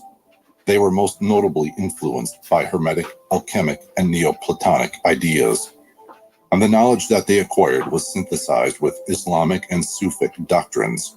The Sufi adepts produced one of the most beautiful symbols of the spiritual unfoldment and progression, the rose. Its symbolism is comparable to the lotus, adopted by Hindu mystics. The Knights Templar was an important link between both East and West, between Islamic culture and the world of Christendom. The alchemical doctrine was passed on by the Sufi adepts to these Knights of the Holy Sepulchre, as the Templars were originally called. Even the mythical Christian Rosenkreutz of Rosicrucianism is said to have acquired his occult knowledge from the Sufi masters and adepts in Arabia. After the days of the disbandment of the Templar order by Philip the Fair of France and the death sentence of their last Grand Master, Jacques de Molay, in 1314, the surviving knights sought refuge in various countries, and in England, some of them founded an alchemical order which later became known as the Elder Brothers of the Rose Cross. It is said that this order comprised 33 members, and that this group exists even to this very day in our computer age. When the believers of Allah invaded and settled in Iberia, they brought with them the secret teachings. Colleges were established that had mysticism, metaphysics, and alchemy in the curriculum. With the establishment of the various schools, the ancient wisdom finally took definite root in European soil, and it spread gradually throughout the other regions of the continent. This expansion was no doubt the result of the efforts put forth by the spiritual hierarchy of this planet.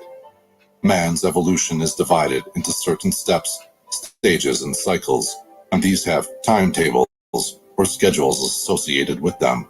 It was expedient that the flames of truth and freedom be given to the custodian of the Islamic world, if it were not to be extinguished by some of the ungodly minds of Christendom of the Dark Ages, which would have caused a setback to the divine plan already established. The deviation from the right use of free will by Christian fundamentalists had made them unsuitable vessels for the Christic wine. In spite of exoteric Christianity's blind attack on the light that gave it birth, the esoteric circle continued its existence clandestinely, preserving the secret teachings of Jesus and transmitting it to a selected few who had the vision of the divine plan within their hearts and minds. Idris Shah, the eminent Sufi of contemporary times, mentions in his book, The Sufis, how an Englishman, one Robert of Chester, was instrumental in 1144 AD in introducing alchemy to the Christian world by translating an alchemical manuscript originally written in Arabic. There were many others like him, for bearers of the flame were not few. Levels of alchemy. Most of the principles of alchemy conveyed to the public were made up of images, mandalas, and jargon. These obscure languages were necessary considering the era that alchemical science was struggling for a recognition from the masses as a system of spiritual development in the mind of ecclesiastical persecution. The mentality of the masses of the Middle Ages were different from the time of Jesus. Ignorance, fear still ruled the day. The letter of the law, as propagandized by Orthodox Christianity, were still at odds and at conflict with the spirit of the law, as advanced by enlightened mystics.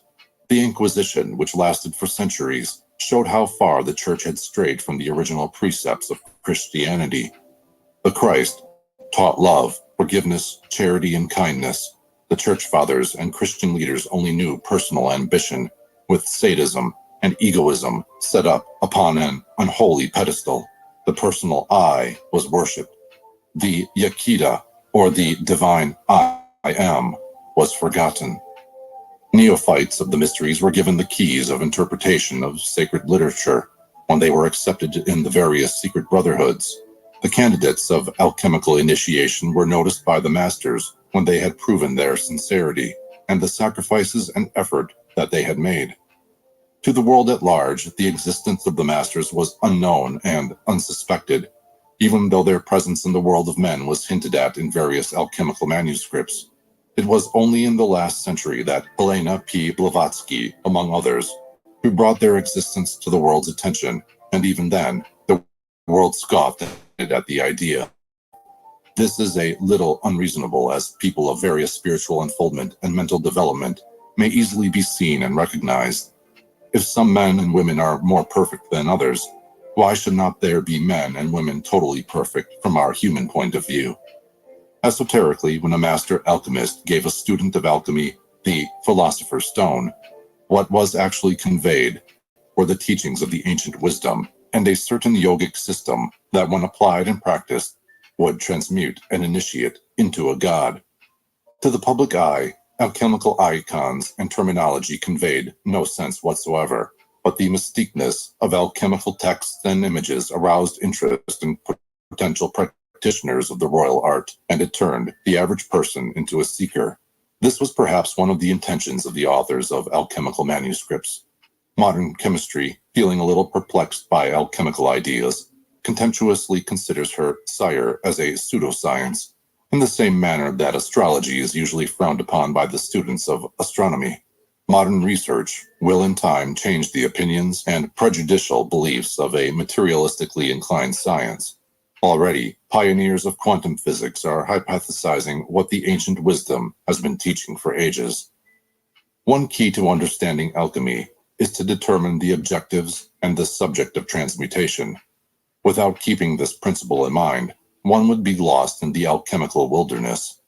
Alchemy is categorized into 4 levels. 1. Physical alchemy. 2. Biological alchemy. 3. Psychological alchemy. 4. Transcendental alchemy. Physical alchemy. Transmutation of one substance into another, such as base metals into gold, water into wine, etc., is the physical aspect of alchemy. It is often referred to as the greater circulation. Much charlatanry and quackery became involved with this aspect, and many people were cheated by rascals who claimed that they had in their possession the philosopher's stone that could effect a transmutation of base metals into gold. Human greed knows no bounds. The poor wishes to be wealthy. The rich aims to be wealthier. And with all their efforts, whether successful or not, sorrow and suffering is the karmic result.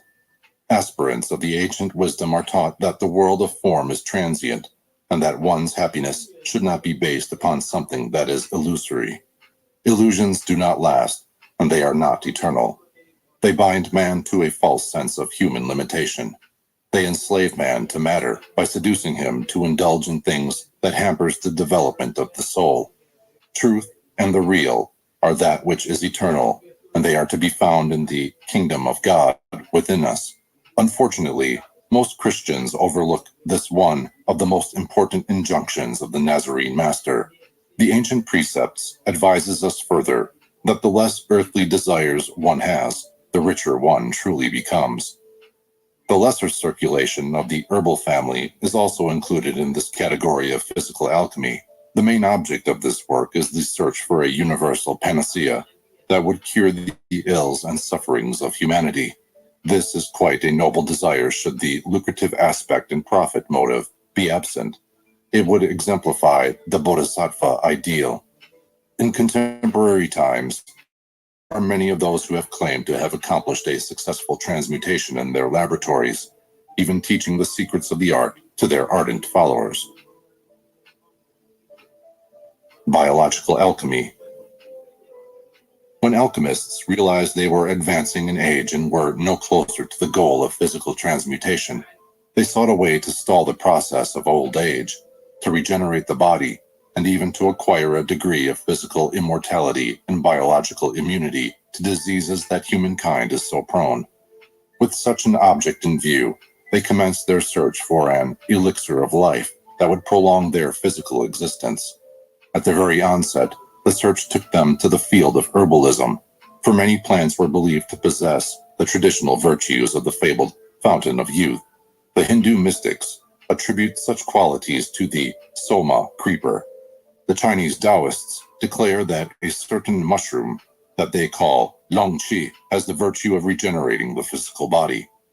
The Egyptian god Thoth is also said to have described a life-giving mushroom which conferred immortality. At a later period, however, the discovery was made that the real elixir lied within man himself, and it had to be manufactured via psychobiological means. Briefly, this is the work to be undertaken at the biological level. Psychological alchemy.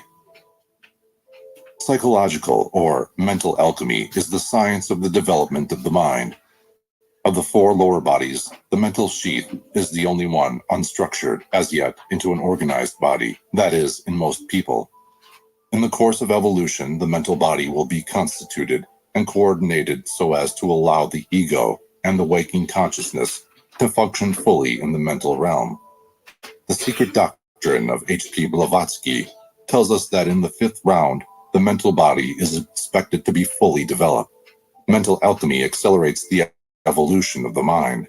It permits its practitioner to acquire in the fourth round what nature intends humankind to attain in the next, with her somewhat languid process. Mental development entails the development and the refinement of the following abilities, qualities, and faculties. 1. A universal attitude and perspective. 2. Imagination. 3. Concentration. 4.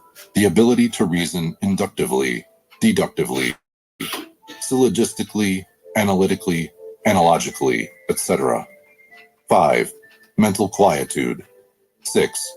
Abstract thinking. 7. Divine thinking. 8. Mental receptivity. 9. Visualization. 10. Discrimination or viveka. 11. Detachment or vairagya. 12. Meditation. 13. Mental creation, etc. Before quick progress can be made in developing the above faculties, the mind has to be purged of all the phobias, neuroses, and psychoses that are infecting it. Even the guilts, resentments, and sinful feelings torturing one's consciousness. The aspirant is advised to forgive self, and forgive others. The steps of conviction, contrition, confession, consecration, and communion should be adhered to when one desires spiritual unfoldment. One of the other steps to be taken is the unification of the male and female aspects of the psyche. Psychoanalysis, however, has only touched the outer fringes of the mind with its inner probings. Mental alchemy, like the previous categories, is not considered the ultimate goal of alchemy. They are but stepping stones leading to transcendental alchemy. More on mental alchemy and the general laws governing transmutation may be read in the Kabbalion, written by anonymous initiate writers. Transcendental alchemy. All things in their natural, unregenerated state are considered dead by alchemists. Man, in his natural state, is in a state of death. Master Jesus voiced this precept when he declared, "Let the dead bury the dead." Transcendental alchemy raises man from the state of nature to a state of grace. The process reunites the sadhaka, the disciple, to the atma, and later to the monad in its full awareness. This is the unio mystica, sought fervently by mystics of all ages. When man unites with the totality of life, he factually unites himself with God, for life and God are synonymous. Unity with Tao, Lao Tse's mystic term for the absolute, results in the realization of one's true identity and reality. The individual who is united with the absolute is a Jivanmukta, a freed being, freed from ignorance, maya, and mortality. Human consciousness expands and embraces cosmic consciousness in this unified state. Figuratively, the drop returns to the ocean, and the spark to the flame, and man's essential divine nature shines forth with the splendor of the sun. This is the destiny of man, to advance into the kingdom of God and be all that God wants him to be. There are various systems of spiritual unfoldment catered to the basically 7 different temperaments of man that leads him to his ultimate goal. Transcendental alchemy is one of these sublime systems. It is essentially yogic in nature. Meditation, concentration, and contemplation are stressed, and the work of the previous levels of transmutation are conducive to its successful outcome. Symbols of alchemy. Since ancient times, symbols have been used to describe something that words were not adequate enough to express. The intellect has its limitations in comprehending spiritual verities. Intuitively, man feels that the forces of nature are intelligently directed. How and why his human mind is unable to explain. Cosmic principles, though inadequately described verbally by prophets of God, finds its inculcation upon the human mind expressively through symbols and signs. Symbols are not restrictive nor exclusive. Minds interpret symbols according to the level of their mental and spiritual development. The child mind interprets a symbol in one way, while the transcendental mind would interpret it in another. Most symbols are taken from nature. Others, invented by man, usually take on the form of combined geometric elements. Examples of the former are the snake, which symbolizes regeneration, the scarabaeus, immortality, mountains, obstacles, etc. Examples of the latter, the Martinist pentacle, the unity of man and omneity, the Egyptian Ankh, life and immortality, the circle, eternity. Symbols have a certain usefulness in transforming the mind. Whatever man thinks upon, that he becomes. By meditating on symbols or images representing power, love, holiness, and compassion, for example, through mental induction, man unfolds such qualities within his nature. Personally developed symbols are sometimes used as media for communicative exchange between the waking consciousness and the subconscious mind. This is effected by ascribing a certain attribute to a, preferably, invented symbol by repetitious thought and contemplation upon it.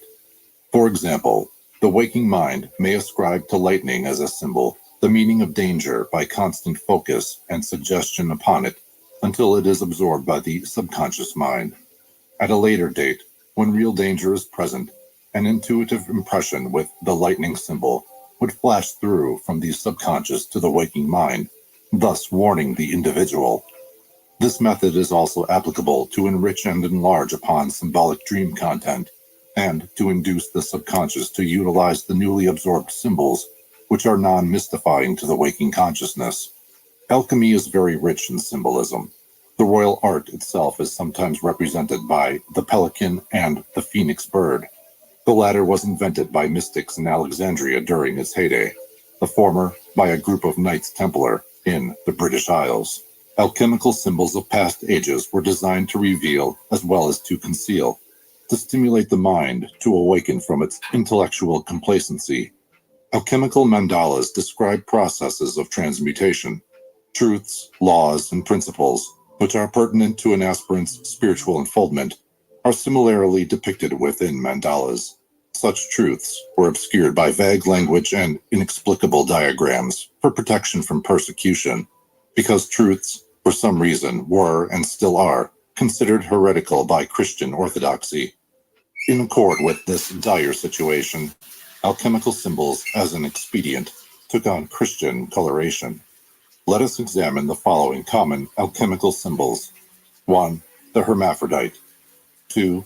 Dragons. 3. The caduceus. The hermaphrodite.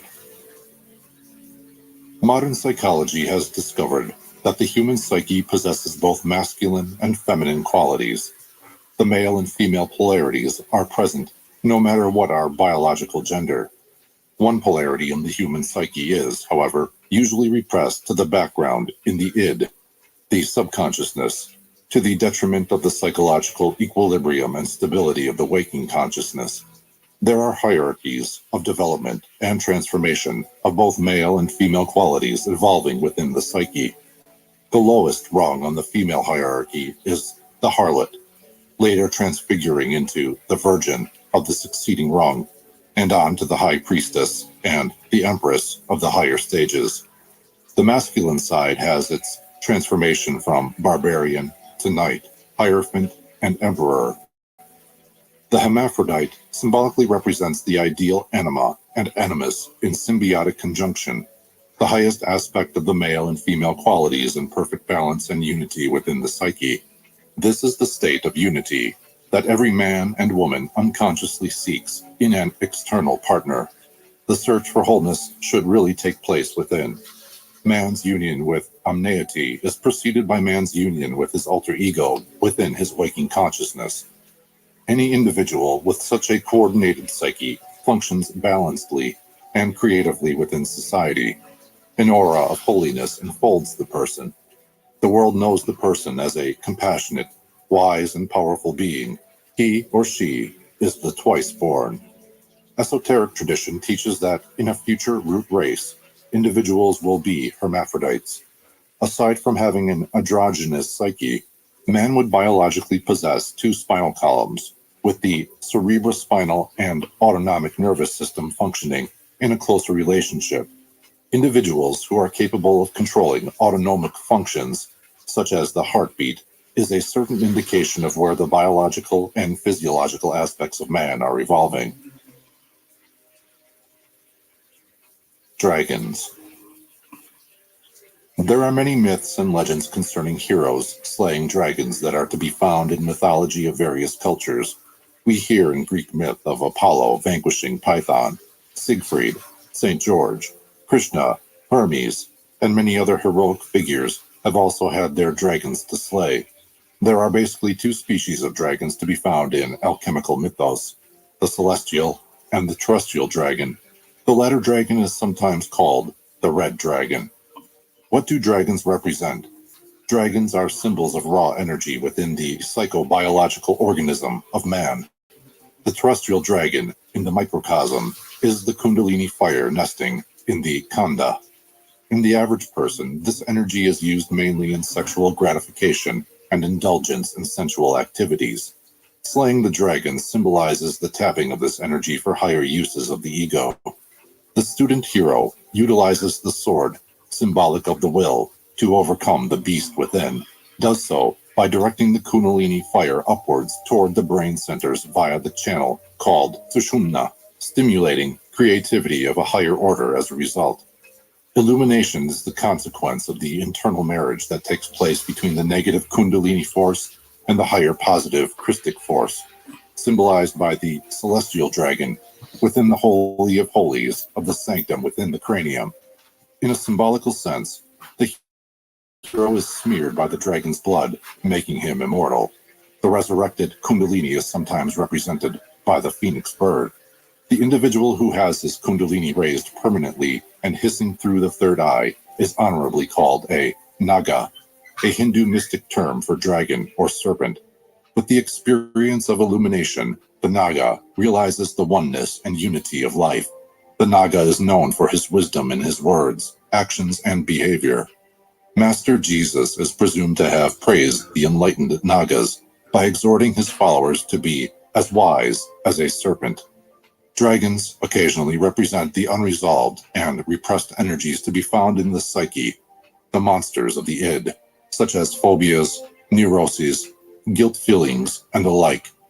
From the geoterrestrial angle, dragons represent certain currents of magnetic energy found in certain parts of the Earth's terrain. They could perhaps be called chakras of the planet. They also correspond to acupressure points in the body of man. Ley lines are likewise associated with geoterrestrial dragons. The Knights Templars had certain knowledge in this regard. They knew how to determine the locations of magnetically charged regions. Such hallowed grounds were chosen as sites for cathedrals, chapels, and temples. Dragons are sometimes associated with the body, soul, and spirit of man. The Caduceus. Mystic gurus, when instructing disciples, sometimes adopt teaching devices to train their chelas. The Caduceus is one such device. It represents the major nervous system to be found in man's occult anatomy. The Caduceus, or staff of Mercury, is composed of a rod with two snakes intertwined around the rod. The rod represents Sushumna, an etheric counterpart of the spinal cord. Within the Sushumna, there are other subtle nerves, channels of refined energy. They are called by yogis Vajrini, Chitrini, and Brahman. The Sushumna extends upwards and outwards into the overself as the Sutratma. Pingala and Ida are two of the nadis depicted by the snakes. The junctions where the snakes and rod meet are symbolic of the major chakras. Vagabond yogis sometimes carry bamboo staffs with 7 knots on it to represent Sushumna and the chakras. Atop of the caduceus rod is a knob. A vine creeper is sometimes attached to this knot, ending somewhere midway at the staff. The protuberance represents the medulla oblongata, with the vagus nerve, the creeper, connected to it. The vagus nerve ends in the thoracic region. Each of these components plays an important role in man's mystic development. They serve various spiritual functions. Occasionally, a pair of wings are to be found appended to each side of the knob or rod. This indicates that the Kundalini energy at the base of the Sushumna had been raised and resurrected. Angelic wings symbolize a superior degree of consciousness and mind. As a whole, the caduceus symbolizes regeneration and enlightenment. It further depicts the attunement of the mind of man with the cosmic mind. In bygone days, in the mystery schools, only the adepts and those of a higher standing were worthy enough to hold such a symbolic staff in their hands. Sometimes the caduceus, or versions of it, were magnetized with odic energy and atmic force. The thyrsus, held in the hands of hierophants of the Eleusinian mystery school, was one rod with such a divine quality impregnated into it. It was primarily designed to stimulate the kundalini fire of the disciples and initiates when their gurus deemed it necessary and appropriate at certain stages of their spiritual growth. The act of impregnating a mystical or religious object with divine influences is called consecration or magnetization. Some occultists interpret the caduceus as representing the universal magical agent. Okay, I'm back out in Force the is kitchen. used abundantly in theurgic and thaumaturgic operations. Egyptian hierophants were adepts in the application of this force.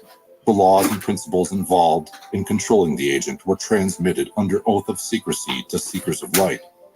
Apollonius, Pythagoras, and Moses are names that come to mind when considering the display of so-called miracles. These eminent individuals were all initiates of the mystery schools in the land of Chem. Nowadays, the caduceus is an emblem employed by the medical profession. Only in recent years is this branch of science discovering the subtle energies with which this emblem is silently pointing. Themes of alchemy.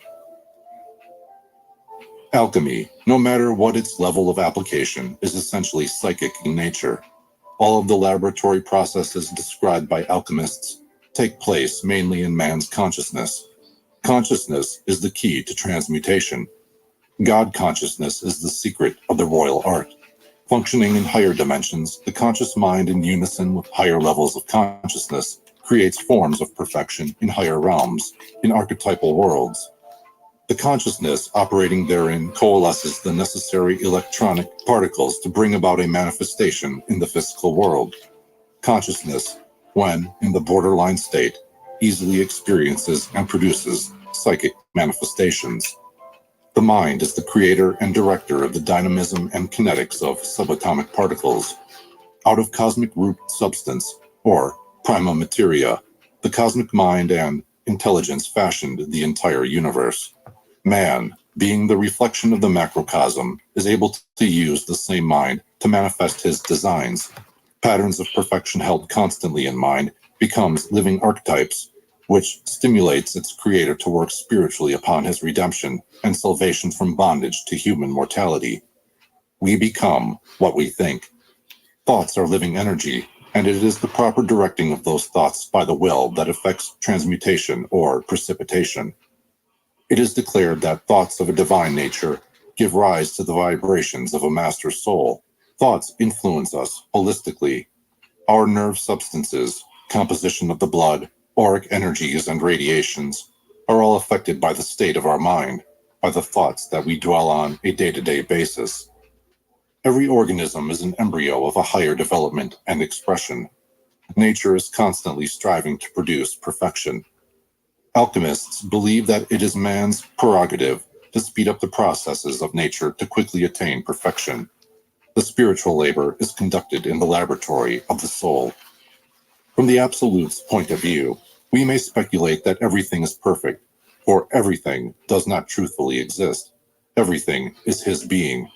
All is God in his omnipresence. God is immanent and transcendent. Perfection is a divine quality ever present within nature and man. This innate divinity is stressed by spiritual gurus. The "know ye not that ye are gods" precept is emphasized repeatedly. From the relative point of view, imperfections are to be seen everywhere. Man's earthly mission is to transmute this disordered condition, this cacophony of man's evolving principles, by attuning with the rhythm of the cosmos, with the dance of Shiva. To understand the esoteric science of alchemy, it is necessary to elaborate upon the above through discussing briefly the following alchemical themes. 1. The Philosopher's Stone. 2. The First Matter. 3. The Seed. 4. Mercury, sulfur, salt. 5. The Seven Metals. 6. The Universal Panacea. 7. Fire. The Philosopher's Stone. The Philosopher's Stone is a catalyst that transmutes an object to its highest expression. With the application of the stone, for instance, base metals are transformed into gold. Men are changed into gods. The stone is a prime requisite in alchemy and hermeticism. Without it, the state of regeneration and resurrection are not attained. Legends of mystical stones are to be found in various cultures. For instance, Taoists refer to their stone as the Stone of Wisdom. The Burmese called theirs the Stone of Live Metal. Muslims venerate a stone that lies reposed in the Kaaba. This stone is said to be a fragment of a meteorite. It is traditionally believed to be white in hue, but because of the sins of men, it turned black. There is a stone called Sintamani, said to be a state jewel of the mystical and mythical city of Shambhala. Shambhala is believed to exist in the etheric plane above the Gobi Desert. Esoterically speaking, Sintamani, or the love jewel, represents the perfect expression of the Anahata, or heart chakra, the enlightened mind, or bodhicitta. When a seeker is told to acquire Sintamani, the unfoldment of the heart chakra is meant. This has its parallel with the Grail quest, in that, microcosmically speaking, a spiritual principle within man is the object of the search. This is further supported by the tradition that King Solomon's temple was built without the sound of tools. A certain stone called shamir was used to fashion the temple. Esotericists know that the temple refers to the causal body, the vessel clothing the monad, the spirit of man. The temple, or the causal body, is built with the shimmering stones of virtues, good works, and an enlightened mind. These are nourishment that beautifies the temple. I ain't like you. Perfect love is truly a catalyst. Its power transforms human expression into that of the divine. Yeah. Love is an aspect of the Buddhic component within man. Alchemically speaking, it is described as the gluten of the white eagle. From the above, it can be gathered that the philosopher's stone is no stone in an ordinary sense. This is stressed repeatedly by alchemists in their writings. They declare that the stone is made out of the first matter and is composite of the four elements. The stone is believed to be hidden within man. Powers of the Godhead are ascribed to this fabulous stone. Its appearance, so say the alchemists, is unsightly to look at, and is to be found in filth, I made me and some is homemade valueless to the banana majority pudding. of men. Since there are various categories of alchemy, it is probable that the stone differs at each alchemical level, taking on a different characteristic and nature. Aside from love, other aspects of God, of omniety, can be said to be the stone, such as supreme reason, wisdom, power, and light. These qualities all have the ability to purify and illumine body, mind, and soul. To acquire the stone is to discover truth, reality, and the absolute, the fixed, the non-aggregate, and this is the magnum opus, to experience and to know reality veiled by the adversary, deceiver, opposer, or Maya. It is the sublimest work any person can do. It fulfills the old adage, man, know thyself. The stone derives its power from the highest aspect of man, from his divine self, which is essentially a spark of God. Christ is sometimes described as a stone, a cornerstone that is also at the same time its peak, which architecturally describes a pyramidal structure in the above sense. Christ, light, life, and love are synonymous, for they all partake the nature of the stone. They all have the capacity to transmute man's being. Christ consciousness is the stone that transmutes man holistically. The heart of the crown chakra and the heart chakra anchored to the thymus gland are sites where the stone unfolds its power. Within the crown, the Sahasrara chakra, the Christ stone, magnetizes the head centers and crystallizes in the brain ventricles, resulting in the manifestation of hormones and nectars of a spiritual quality that flows into the bloodstream and raising the vibratory rate of the body's atomic structure. This transformed blood is the saving blood of Christ. There is a divine flame of life anchored in the heart. When nourished by the mystic stone, by the love, life, light principle, it radiates energy and magnetism to the surrounding area, to the thymus gland, to the pericardiac sac and fluid, and to the heart itself. It regenerates the blood cells as the bloodstream circulates through the heart and lungs, resulting in youth, vitality, and radiant health. Hindu yogis declare that those who do not love grow old quickly. In the light of the above, the how and why are easily discerned. There are occultists who believe that the philosopher's stone represents a certain gnosis transmitted to worthy aspirants by adepts of the art. This stone, then, concerns doctrines of mystical, occult principles that allows one to attain perfection in a single lifetime. Initiation and ritual play a vital role in this transmission.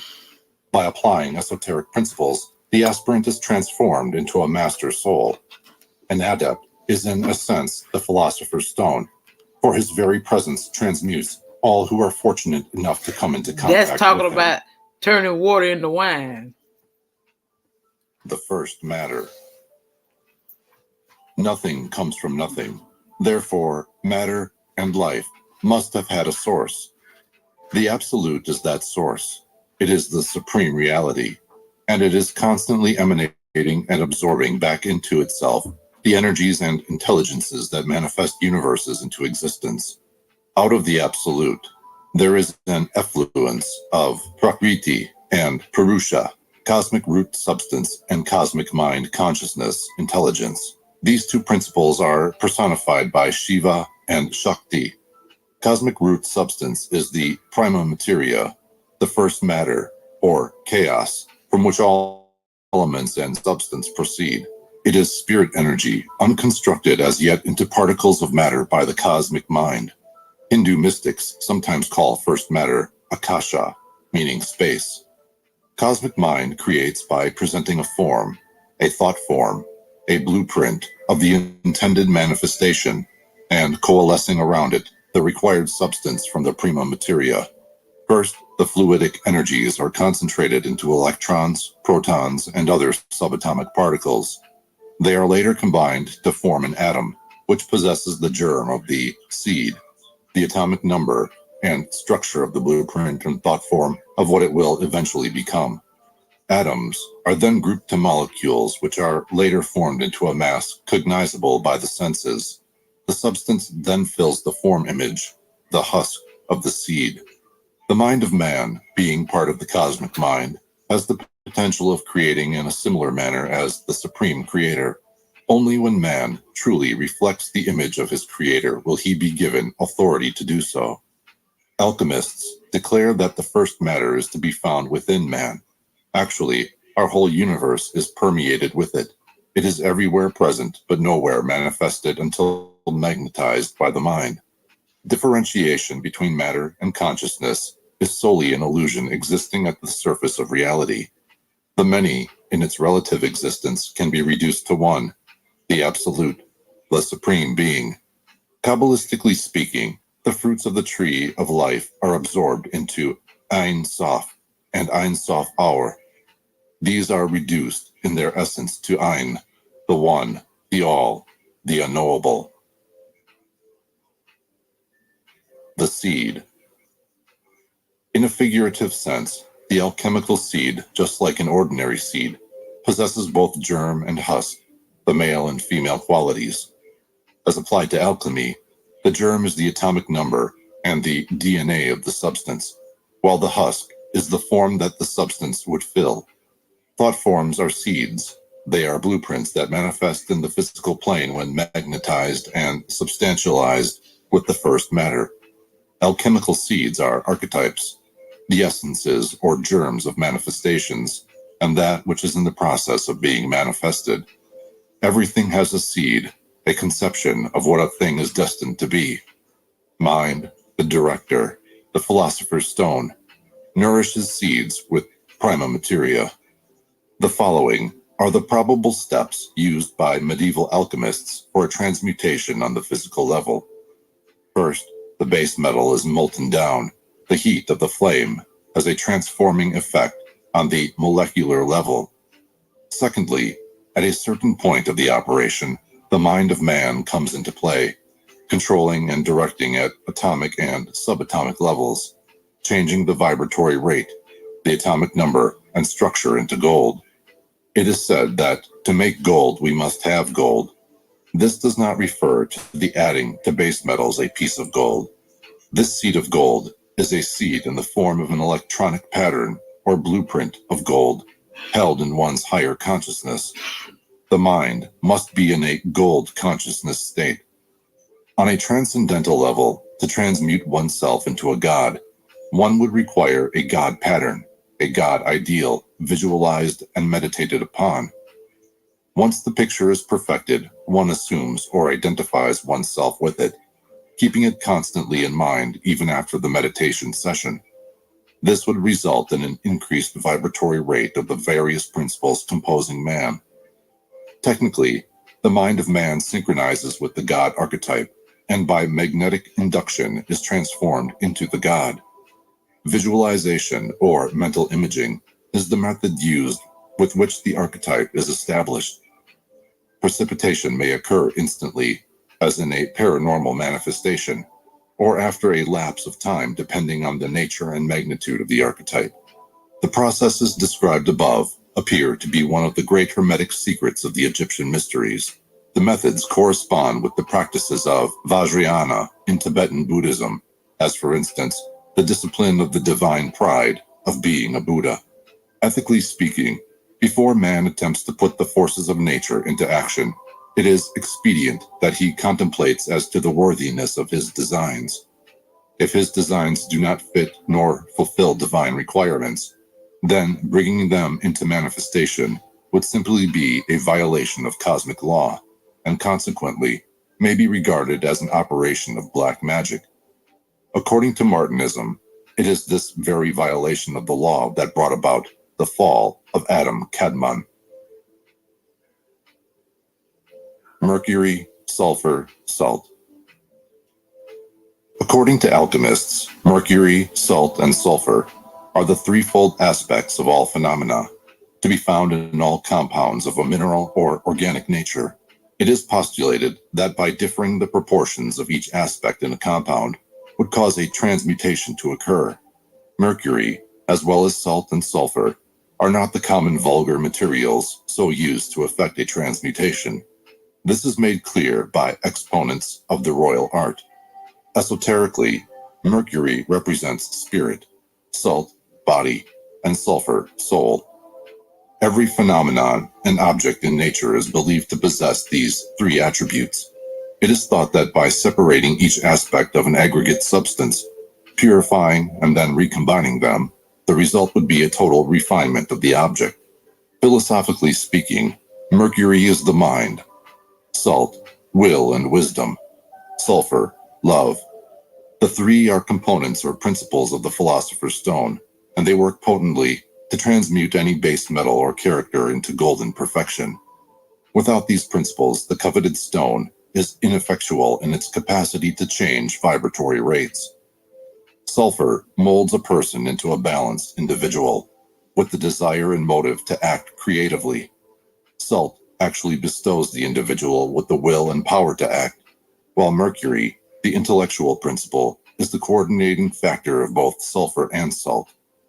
Mercury, sulfur, and salt together with the mysterious azoth, the divine fire, or skamayim, are the attributes of the stone, and they work wonders when applied knowledgeably. These triune principles and azoth correspond to the Christian unity and the feminine principle personified by Mary. Azoth is the Shakti aspect of the triune Godhead. The seven metals. Metals in the world of alchemy and esotericism in general represents various conditions and principles to be found in man and nature. For instance, metals may represent the seven components or bodies making up the being called man, the seven exoteric rays from the great central sun, and the seven major chakras within the subtle body. The seven metals also correspond to the seven angels presiding over the rays, to the seven archangels, the seven Kohans, the seven pairs of Elohims, etc.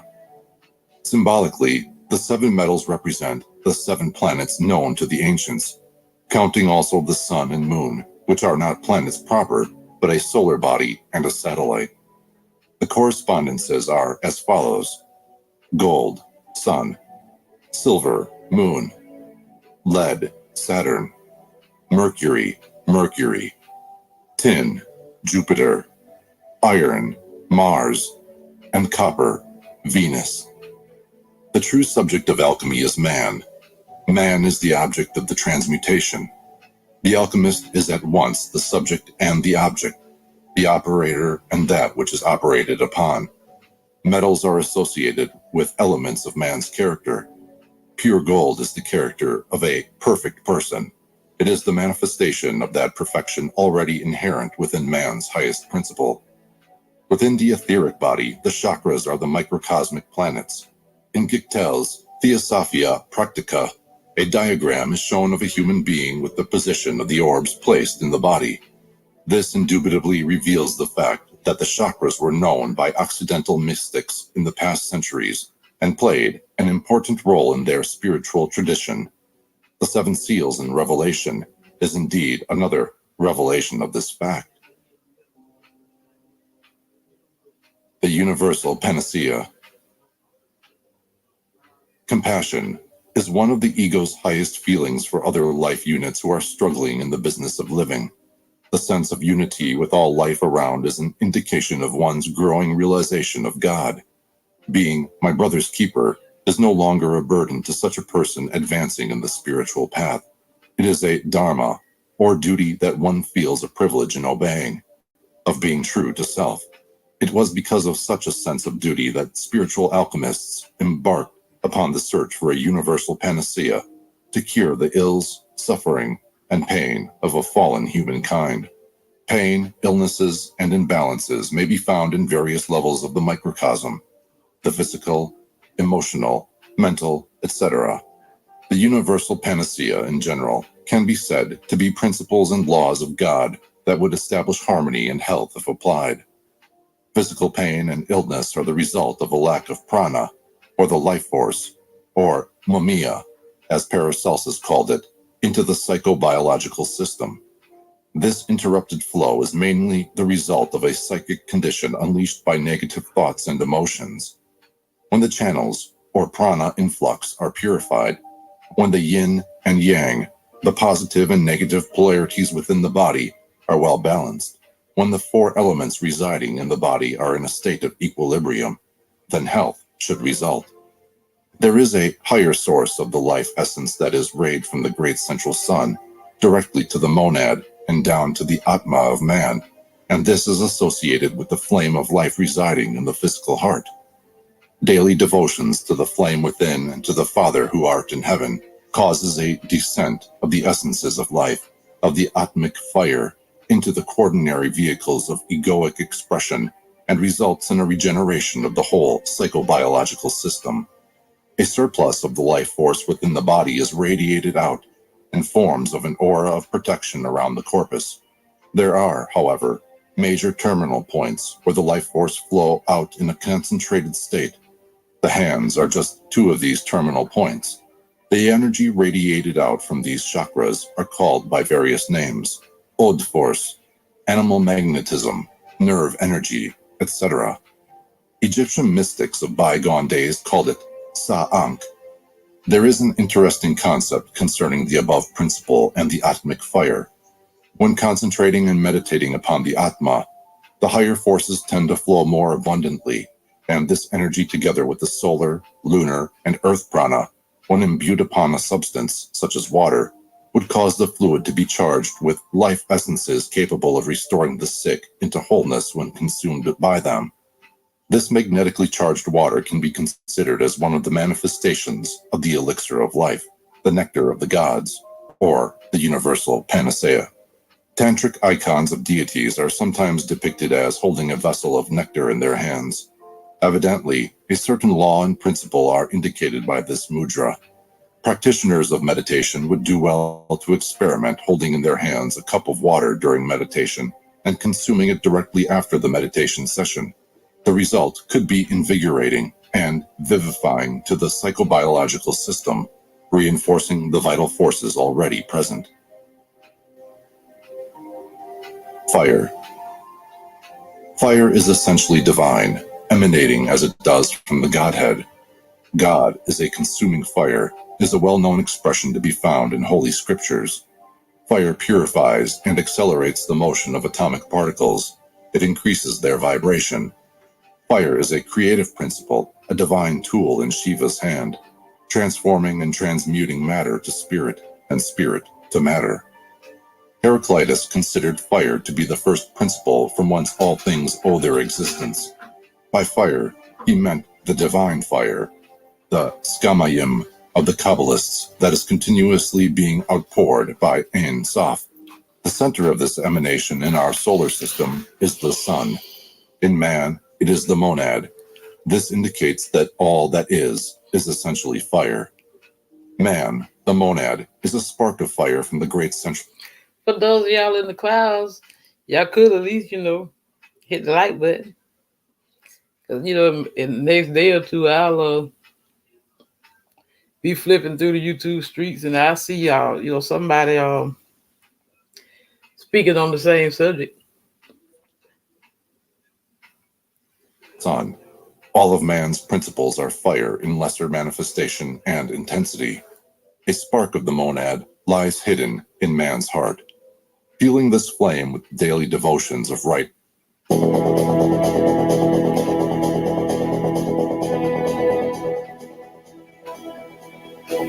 Angel number 112. The angel number 112 is a sign from the divine realm that the loving presence of your guardian angel surrounds you, and that they are doing everything they can to protect and give you what you need or desire. They are sending uplifting energies that will help you better navigate life. You may not see them in the flesh, but the appearance of angel numbers is reassurance enough that they are just beside you, ready to provide assistance, share wisdom, and give direction. The true and secret influence of angel number 112. When the divine realm starts sending you the angel number 112, it signifies your need to experience a new beginning. Your circumstances of late have been less than ideal, and you can't help but feel like you're stuck and with nowhere to go. This is where the meaning of number 112 can be advantageous, because it gives you an opportunity for a do-over. You are being given a chance to right your wrongs, try again, and do better. Not everyone is given a chance like this, so don't waste it. Prove how good you are and why you deserve to have this chance. You are blessed with so many gifts and talents. If there's anyone who can do it, it's you. It will not always be easy going, so your guardian angels are asking you to get creative and keep yourself motivated. Don't be so quick to give up on your dreams when you're just experiencing a few bumps on the road. When you feel like quitting, think about what you had to go through just to get to where you are. Happy birthday. I'm Andy, and happy birthday for those 12th of January. Now, born on the 12th of January makes you a planner on a very big scale. You will want to plan doing things always big, with plenty of scope to expand and wanting to do many businesses at one time. But try not to do that, because the planets who are trying to make you behave like this are not very friendly, but they will tempt you all the time. And if you do this, as I explained, the way you are, then you will have many ups and downs. Your character and personality is one that can be very dominating, very stubborn, and have a tendency to be very changeable and oversensitive to any criticism. You will also be very ambitious because you have a strong Mars position and a strong Mercury position. And this brings you a good sense of communication and marketing skills and a determination in areas of career or business. Regarding compatibility, you will have a difficult time because you have planets who can then make you very hot-tempered, make you very dominating and stubborn. So you need to find out the birth date of the partner you want to settle down with, or the partner that you want to do business with, or even the partner in sports, for example. Otherwise, very soon you will be at odds with people that you're involved with. Regarding 2017, I want to give you some examples of good ages for people born on the 12th of January. Now, if you are the following ages which I'm going to mention from the 12th of January in 2017. Now, if you are the ages of 18 or 27 or 36 or 45 or 54 or 63 or 72. If you are these ages on the 12th of January 2017, then you are going to do very well in 2017. You're going to attract a lot of support. You're going to attract success. You're going to attract fame and promotions in your career. And you're going to attract a good love affair, or if you are married, a very happy period in 2017. The calendar year planets of 2017 are not friendly to you, but their influence on you born on the 12th of January are only up to 30%. So you have 70% on your side to go ahead and to taste success in 2017. Now, I'm going to give you another example of a set of ages which is not very good for people born on the 12th of January. Now, let's pretend that on the 12th of January in 2017, you became the ages of 21 or 30 or 39 or 48 or 57 or 66 or 75. Now, if you are of these ages in 2017, then you have to be very careful that many ups and downs are going to be seen in your life in any area, whether it's in career, finances, business area, whether it's in love affairs, marriage area, or family area, or whether in health areas. So you have to not expose yourself to risk of any kind. Otherwise, you are going to have a very difficult passage in 2017. So these are an extreme sets of examples I've given you of ages in 2017 for people born on the 12th of January. If you're not of these ages, then you are somewhere in the middle row. So you will have ups and downs, and the only way I can help you is by knowing your full date of birth, which includes the year of birth, the time of birth, and also the you're looking at your palms. Now, looking at your palms is very important. It's very important because your palms are your DNA, and your thumbprints and your fingerprints are your DNA as well. Excuse me. And so, knowing with all these details, I'll be able to do a proper prediction for you for the next 5 years or more. I want to talk to you about your health. And with the little information I have that born on the 12th of January, I worry that you have a heart problem, or it may not be serious or it may be serious, but I worry that you have a heart problem. I can see that very clearly already. And I also worry that you have a very sensitive stomach. And if you're a woman, I also worry that the womb and the breast may play up. All this for 2017. So with this little information, try to have yourself checked up in your health areas, okay? You will be a great traveler, and you will want to travel in countries doing businesses, because you have planets who lead you into businesses naturally. And even in areas of migration, you will be very attracted to migrate and to settle down with foreigners, with foreign people, or people of other races than what the race you are yourself. So you have a good horoscope of the 12th, but watch out that ups and downs can be seen if you are of the negative ages. You can go to Skype and look me up under Future Talk, which is capital FUTURE, and then separate space Talk, capital TALK. And then we can make an appointment. And if you need more information, then go to Facebook and add me on, or follow me, and you can ask me all the questions you want about what it costs, etc., etc. Okay. In the meantime, good luck and thank you.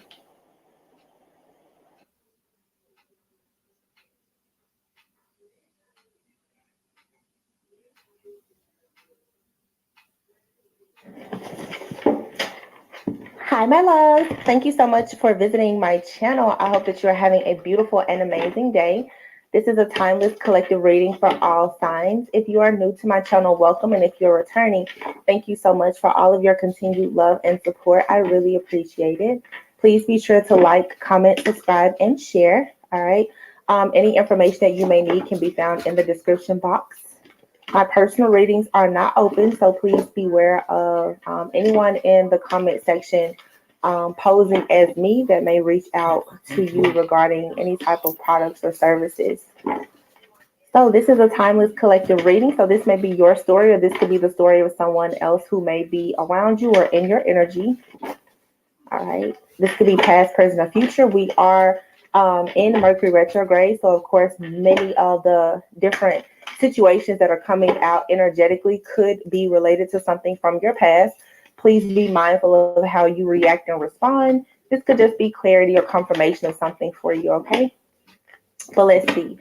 So I just hear shuffling these cards. I keep seeing the storm warning card and indecision. So it looks like some of you very soon, or recently,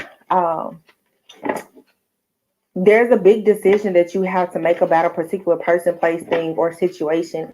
All right, this could be related to a friend, a family member, a job, um, a lover, okay, a group of friends, community is here.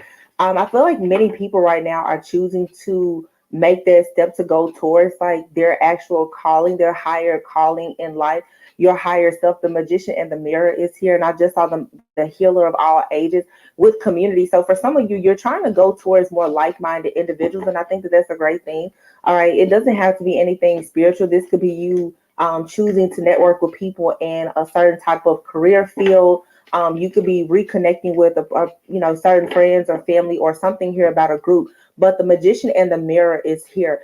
Something here is being balanced out. This card reminds me of like the temperance energy. You could be considered like an earth angel, but or you have some type of angelic being or earth angel that is around you in your energy. All right, this could be someone who's slightly older than you. They don't have to be, but I'm definitely getting the energy of like a very old soul, either within yourself or around you. The door to personal healing and happiness. It's like you're being ushered into a new beginning here, but there is a decision that has to be made. So let's see what comes out. Okay, third chakra, Archangel Samuel. This is your soul. Yeah, lots of gold. Ooh. This has everything to do like with your life purpose. You could be 37. Something significant could have happened on 1/11. You could have made a decision, yeah, victory. So whatever decision you've recently made, okay, is bringing you a lot of success. You have the door to value and the door to romance here. That's incredibly beautiful. And then you have the second chakra. So it looks like here you may have been indecisive about a particular person, place, thing, or situation. It almost feels to me that if that was the case, it could have come from some type of illusion. I feel like some of you have like a divine it's like you have an ancestor or a guide, someone protecting you. They're really trying to assist you in some type of awakening here. You could be 36, 37, 33. You could be 28, somewhere between the ages of 20. You could be any age, but I'm getting that for some reason there's something significant about these ages here. I feel like for some of you, maybe there's been some type of indecision here. Maybe you've been, especially when it comes to like your finances, your career path, things like that. When it comes to you unlocking a lot of your abundance here, maybe you've been on some type of karmic wheel or cycle for some time, and it has actually affected your abundance. This could have been due to the fact that you didn't truly know like your soul purpose. You hadn't really tapped completely into your higher self and gone through this period of awakening, this enlightenment here. Here's a door to spirit though. Yeah. So a lot of you, your abundance was all tied up. Blossoming abundance is here and all tied up. Your abundance has been tied. I'm getting where you've been sort of like on a hamster wheel in life, really trying to figure out. And I just did a reading about this. There's a major financial breakthrough happening for a lot of people. And I was saying that for many people, there's been like a generational curse of poverty that you've broken free from. Okay. This could be just within your family, something ancestral, something you've inherited, whatever it is though. But it's like now you're choosing. I feel this has a lot to do with your authenticity, you choosing your own life path, your own life journey, really moving in a direction that's going to bring about a lot of wish fulfillment and abundance for you. And this is primarily because you're going to be rewarded for doing something that is actually in alignment for you, and it's going to really be attracting wealth. But like I said, there has been some type of indecision here. So some of you, you definitely could be choosing to like leave a job behind, leaving certain thoughts behind, a family situation behind. You could be leaving a group of friends. There's just something here. It's a permanent ending to some type of toxic situation. I feel that you are choosing now to leave behind. And if you're not choosing to leave it behind, it feels to me like it's being removed from you. Like you don't really have much of a choice. Okay. Hmm. This has a lot to do with your creativity. So you're working on something that's very creative, okay? Because the second chakra, that's like your creativity, your how you express yourself. Cornucopia here. It's like an outburst here, though, of just all of this creative expression. And this is you doing something, like I said, that you truly, truly, you believe in it. It's what you want to do. This is a lot of energy of fertility and abundance here. It's you tapping into a lot of your sacred energy. Okay, this is your sacral chakra. It governs your pleasure. Okay, so it's like something that brings you a lot of joy. And here is a different deck here beside me, but at the bottom is happy, happy. So some of you also could be very happy about the fact that you could be finding out that, like I said, with fertility here, you could be about to start a family, or if it's not you actually having a child, it's just, I feel like when I think of sacral chakra, I also feel too like you're healing something that could come from like childhood issues. Okay, you're no longer afraid to be like childhood issues. If there's been something here where, maybe someone has had issues with body image, I'm hearing body dysmorphia or something like that, where you haven't been able to really tap into your emotions. It seems like there is something here in the pit, like in the pit of your stomach, that you're finally able to tap into. I'm feeling like for some people, you feel like you've been numb. There's a numbness that's being removed that's going to allow you to really tap in. You're not going to be afraid of being judged or anything like that. You're gonna start feeling again for the right reasons. Some of you, this is you falling in love with yourself, falling in love with your career, the friends or the family that you have around you. But yeah, this energy has been tied up. I wonder what that's coming from. Okay, some of you, like I said, it's a generational hex or curse. It could be a partnership with someone. It could be a toxic friendship. Okay, past life karma. It's something here has had you tied up energetically though. But you are, with the sun being at the bottom of this deck. Yeah, 2 of Wands. You're making a decision now to go towards your wish for fulfillment, your happiness. The joy card, being the sun, it's like a purification that is happening as well, and you're receiving whatever you put out. This is good. I mean, the last few readings have been really good. The 6 of Pentacles, this is equal give and take, is generosity. I feel like you tapping into your creativity, doing things that you love, you're going to be very surprised at, the wheel of fortune that it brings. All right, it's going to bring about great fortune for you. King of Wands here. The King of Wands, male or female, is someone who can be very charismatic, can come off even a little bit aggressive because they're extremely passionate about something here. I feel like you are maybe in this energy where you want to pick up where you left off somewhere, or you're stepping into this energy where you really want to be at the top of the wheel. You want to be at the top of your game. You want people to see you and to recognize you. There's some type of teamwork, collaboration, project, or manifestation here, and it's putting you on a journey. This journey may require that you travel, or someone is choosing to travel towards you. This is something here that you're passionately pursuing. Like I said, if it's not you, someone is pursuing you in this way. The Page of Pentacles. So there is some type of offer, a proposal here, some type of information that you're receiving. Yeah, something that has been hidden. You're receiving it. You could be getting the truth about a situation that has happened even in your family, as well. It's something that I'm picking up here. Okay, but for some of you, someone is hiding the fact that they really want to start a family with you. Okay, someone here is taking action. Wow, somebody definitely wants to take action towards you. It's like something that has been stuck and stagnant. Now, this could be a brand new person. This is the energy that's coming towards you, though. The 4 of Wands, the Ace of Pentacles, the Emperor, the 6 of Cups. This 6 of Cups, though, this doesn't have to be something in your past. This could be something that is just a part of your birthright. Because for me as a reader, I'm trying to move my collective away from the past, because there's an ending to these toxic karmic cycles. We're not focusing on our actual past, other than healing the trauma that got you in those situations.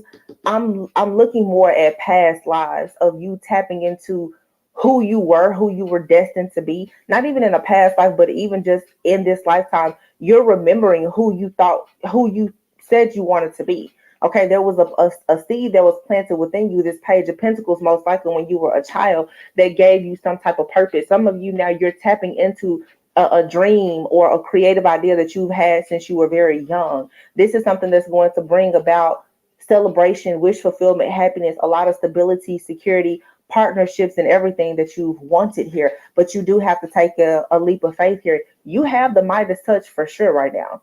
The Page of Wands, the Ace of Wands, and the Magician. Some of you, your magic and manifestation is growing at a very rapid pace. Okay, you're most likely seeing that. Yeah, the delays are over. The delays are over here. There's no more lies, cheating, slander, none of that stuff. Even if it's happening, it's not working against you anymore. You're protected from this. And you're walking through the door to romance, the door to value, and the door to spirit. So it's like, here you are now, you're going towards a new beginning where there's passion. You're going to be getting paid really well. Okay, some of you, you're psychics. You're going to be getting paid for being a psychic or just being passionate about whatever you're passionate about. And it's like you're elevating and vibrating so high now that whoever or whatever was trying to tie up your creativity, it's being completely blocked out. Like it can't work against you anymore. The Judgment card is here. Exactly. Like you're over this, whatever this situation is, especially if it's related to a group of people who have been working against you. You're being moved away from these people, whether you want to move away from them or not. It's like the Chariot is here and it's taking you away. Some of you, you're not being given an option but to leave something behind, or there's someone that could possibly be trying to taunt you or torment you in a way. They are being given no option but to leave you alone. I feel like if this is a situation when it comes to like your enemies, it's like their life is about to be so hectic that there's no way they're going to have any time to do anything with you, because they themselves are about to go through a period of a lot of karma for what they've done to you or other people. It's just there's something here, something or someone is being blocked off that could prevent you from taking this leap of faith. There's been some type of toxic situation that every time you take a leap of faith or you think about taking a leap of faith, it stops you, which tells me there's some type of jinx. I'm hearing you've been jinxed in some type of way. So it's like, for instance, if you know how people say, well, no, I'm not going to say it because I don't want to jinx it. Some of you, this is something that you've kept to yourself. And because you're keeping it to yourself, it won't be jinxed. Some of you, if you have a friend, a family member, or even your partner or someone in your life that you're telling things to, and perhaps they're secretly sending you the evil eye, that person is being removed from your life, or you're being advised not to do certain things so that there's a new opportunity or blessing that's on the horizon for you. It can't be jinxed. So there's a jinx removal that has happened here, so that your shifts can come in. Three of Wands, Three of Pentacles, and the Three of Wands. Yeah, something that you've been working on for quite some time, manifesting, it's actually coming in. And it could have been something that you thought you had lost. King of Swords, Five of Swords, the Chariot. Yeah, people may be saying right now that you're being mean, cold, detached. Okay, they could even be saying that you're being bitter, you're being conceited, you're being cocky. I feel like a lot of you right now, you're putting up some very, very strict and strong boundaries. Okay, or this is someone who could be coming towards you. It's like someone here is going to, I'm getting a lot of love. I've been getting that in the last few readings. This is not only related to love, but for some of you, believe it or not, you have a person spiritually that's connected or energetically connecting with you.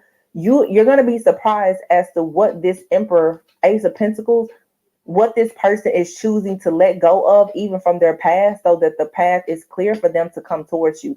This could be someone who doesn't know you, but you and another person could be just clearing things in your life, and it's going to allow the two of you to come together very soon. I'm getting within the next 8 weeks. So the next 2 to 3 months, some of you, you're going to be meeting like your true divine lover counterpart, or you're just going to be taking things to the next level with that person if they're already around you or in your life. But there's a karmic ending. And let's keep in mind, you guys, we are all adults. This is reality that we live in, despite all of the illusions. Closing out cycles takes time. Okay, it takes time. It takes time to leave a job. It takes time to relocate. It takes time to divorce. But there are major endings that are happening. Just allow it to play out, because whatever it is going to for sure be worth the wait. You have the Four of Wands, the Ace of Pentacles, the Emperor, the Magician, the Ace of Wands. I mean, this is like you manifesting the ultimate wish fulfillment for yourself. And a lot of you have a person that's entering your life. You both are manifesting one another, and you may not even know this person. Or you do know this person, but you may not know that this person is hiding the fact that they are so passionately pursuing a life with you. I don't feel like this is a person from your past that you've been in a toxic cycle with. I feel like this is maybe someone in your life, or who was in your life at some point. It could have just really been bad timing. You and this person both just had lessons to learn. It didn't work out then because it wasn't meant to. But it's like it's time now. Or sometimes you say, well, why didn't I meet this person? It wasn't time for you to meet this person then. Even if you meet this person in the next 2 to 3 months, you're going to realize that you're meeting them at the perfect time, because you're going to meet this person or take things to the next level when you're truly ready. It's going to be a clean slate. The foundation won't have any cracks in it, is what I'm getting here. Yeah, the Five of Pentacles, wow, and the Empress. Ooh, Knight of Swords, yeah. I feel like someone is coming in and they want to help you. Five of Pentacles. Someone is also being left out in the cold, but someone here is taking action towards, I just want you to see these cards, because these are all majors, all of them, all majors. Someone here is fiercely taking action towards the toxicity that is standing between them and this High Priestess energy. Someone wants to take a leap of faith with a High Priestess, most likely a divine feminine, whether male or female. Someone wants to take a leap of faith because there's a spiritual connection. Here's a Hierophant.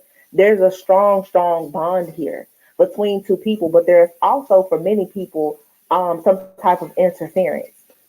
Could be another person, a situation. It could be distance between you and someone, but this stronghold here could represent a person, a place, a thing, or some type of situation. But it's something that is toxic, that is actually keeping two extremely spiritually, like, powerful and divine beings from coming together.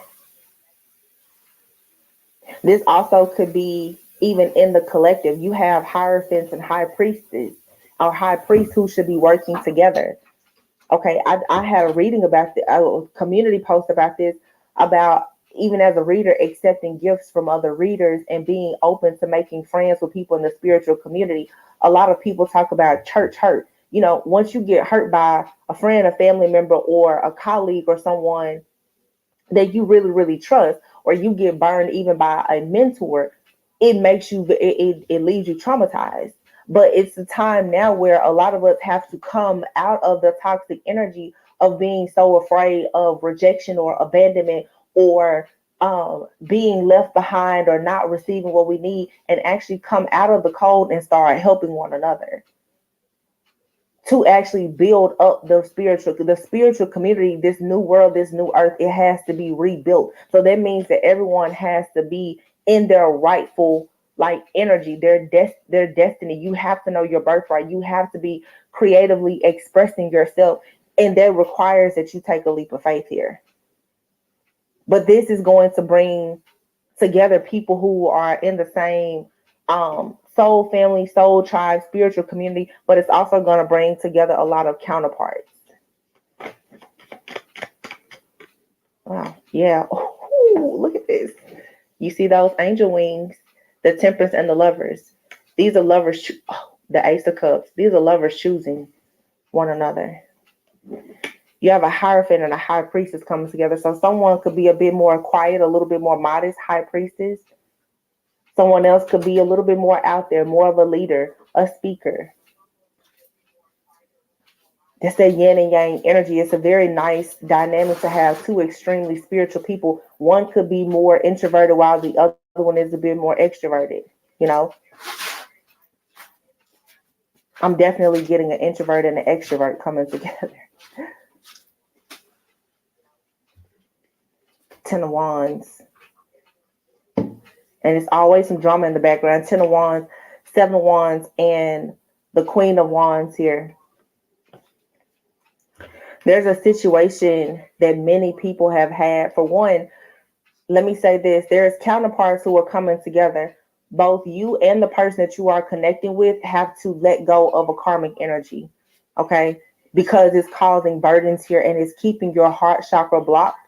And by keeping your heart chakra blocked, it's keeping you in a karmic energy where even your sacral and your solar plexus chakras are not complete operating the way that they should. Those chakras are right underneath your heart chakra. Some of you, there's a masculine here who has a Queen of Wands, a feminine here who has a King of Pentacles. You both right now to come together and be on your journey, you both have to put an end to this. For some of you, you are fighting spiritually against a couple who's been working against you. But it's like once this ending happens, once you and whoever your counterpart are, once you both clear out this karmic energy, or once you clear out the energy of this karmic couple working against you, however the situation may go for you, you're going to have a lot of forward movement here. And all you have to do is make the decision to do it. That's it. You may be feeling very stuck, bound, tired here because you're going through a very deep, deep healing right now. There's a karmic cycle here during Mercury retrograde, especially where you've been wounded over and over again. It's finally coming to a close. This has weighed extremely heavily on your mind. Where the head goes, the body follows. When you stop thinking about the heartache, the pain, the deception, and the betrayal, you can tap into your creative energy. That's the reason why now the divine is coming in saying no more. Like I said, for some of you who are refusing to let go of things, there's going to be a tower where your ancestors, your God is coming in saying, I'm taking you away from this because I will not sit by and let you be hurt and wounded like this for any longer because you're not having a victory and success. This is why you're tied up, because of what replays over and over in your mind. You have to move on now to a softer life. It's time for you to enjoy life's little luxuries. It's time for you to be single, self-sufficient, independent, or for you not necessarily to just be single, because many of you on this journey, you've been single, but it's time for you to actually be a vibrational match for someone that you can have the 10 of Pentacles with. And here we have the Emperor, the Ace of Pentacles, and the Four of Wands. To attract this energy, you have to be the Nine of Pentacles, carrying an energy of divine feminine, divine masculine. An Emperor who is ready to have a Four of Wands will not find you in a Nine of Wands energy where you're wounded. It's time to come out of the wounded energy and really see that you are a survivor. You have to come out of victim mentality now to actually go and build something. Nobody wants to build a foundation with a broken person. You're broken, you're wounded, you're building a broken and a jacked up foundation. So it's time for a lot of people to just come out of this victim mentality. Yeah, it's been hard, it's been long, it's been difficult. We've all been fighting through it. But it's like now you need to not just rest, but retreat and rejuvenate. The Ten of Swords is saying that the worst is over. It's time for recovery, is what this is. Yeah, Page of Swords. A lot of people are watching you. They're going to see you receive a lot of different options and opportunities. But a lot of people are also watching and stalking and spying to see if their illusions have kept you blocked once again during this cycle. And they haven't. Because you're taking your cup elsewhere. Or someone is bringing you a cup. And you're going to be able to celebrate and have a lot of peace, joy, and contentment in your life. This is good. The messages have been very straightforward. And I think that even for myself personally, it's because of how I've been shifting my own just mind about things. I refuse to allow Mercury retrograde to get me. Like, it's not happening. Be thankful for everything that happened in the past, but there's no need for you to relive the past or allow yourself to dwell in that energy. It doesn't serve you. That's why I keep saying at the beginning of all these readings, many of these situations that are old, they're coming out in the readings as if it's like current energy, but it's really a lot of old situations that are 7 or 8 years old even. And all it's doing is giving you clarity and insight. But it's like now you have to, what are you doing with the awareness once you receive it? Are you making the changes, or are you just going to be sad and keep reliving the same situation over and over?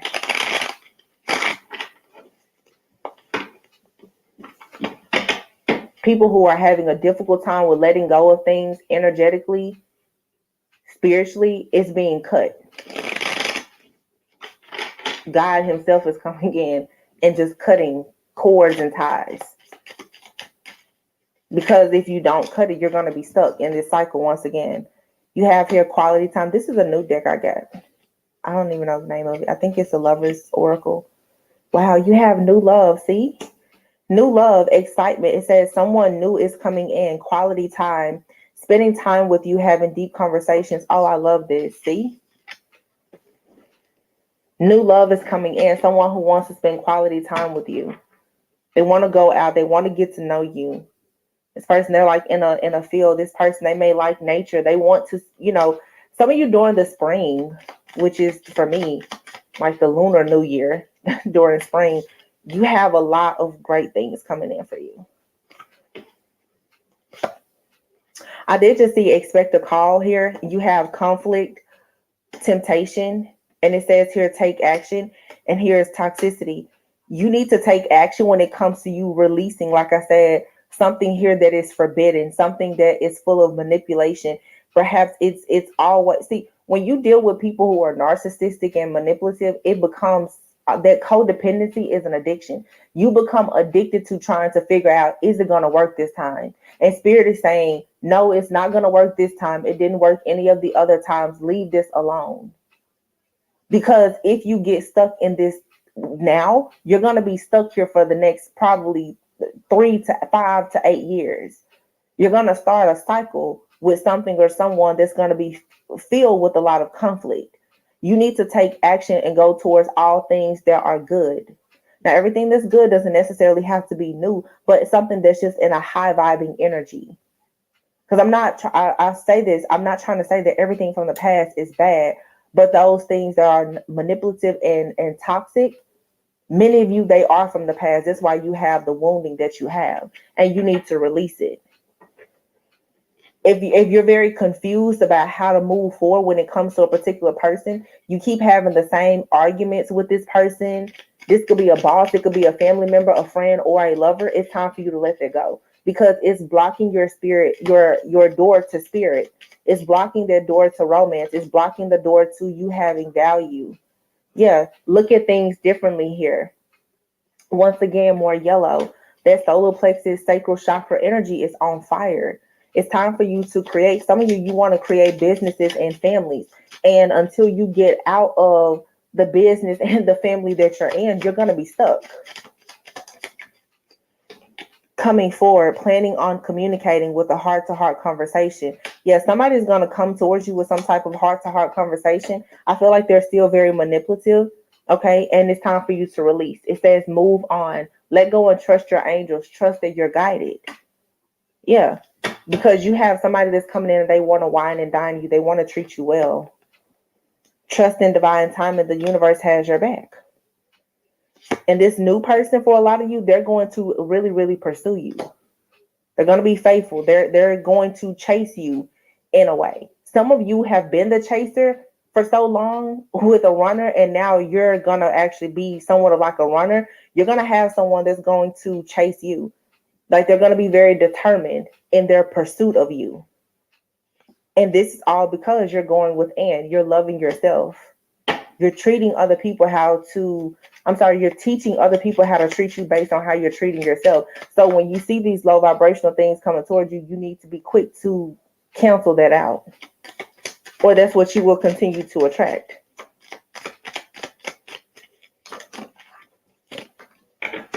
Wrong timing.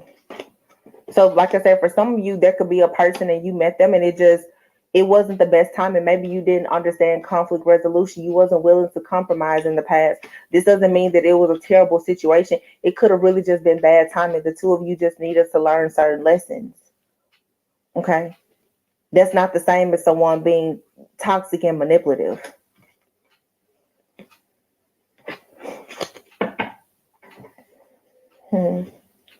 This is good.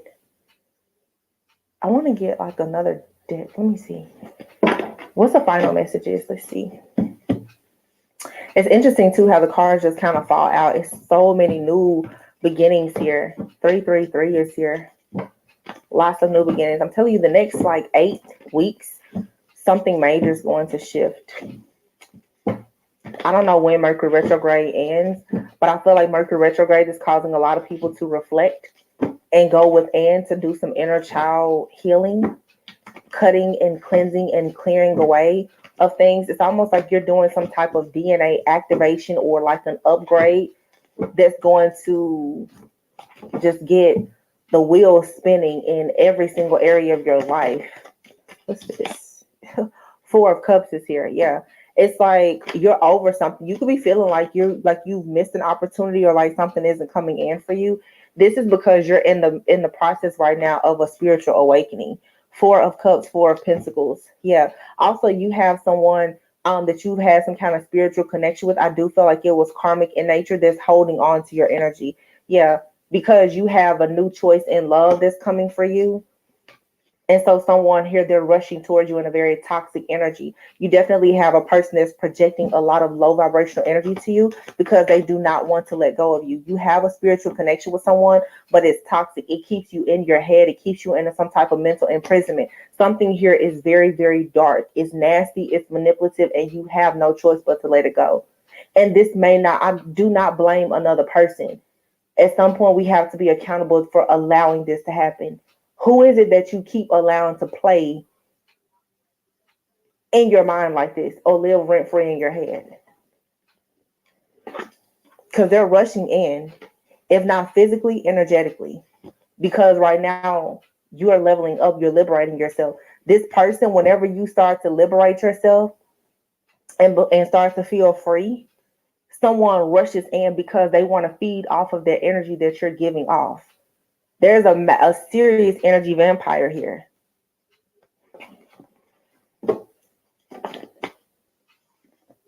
Yeah, 2 of Pentacles. You have some type of options. Page of Cups. Yeah, the Wheel of Fortune card is here. I feel like you've been waiting on someone. You've even been waiting on an apology. Spirit is like, stop waiting on the apology. Stop waiting on the call, the text. Just let it go.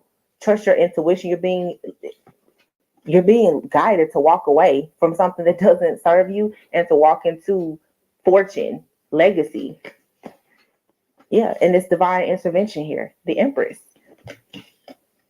The Ace of Wands. You're going to see something very clearly about your past, about your childhood, your past life, the reason why you've had this spiritual journey, your spiritual journey, especially when it comes to a particular connection here.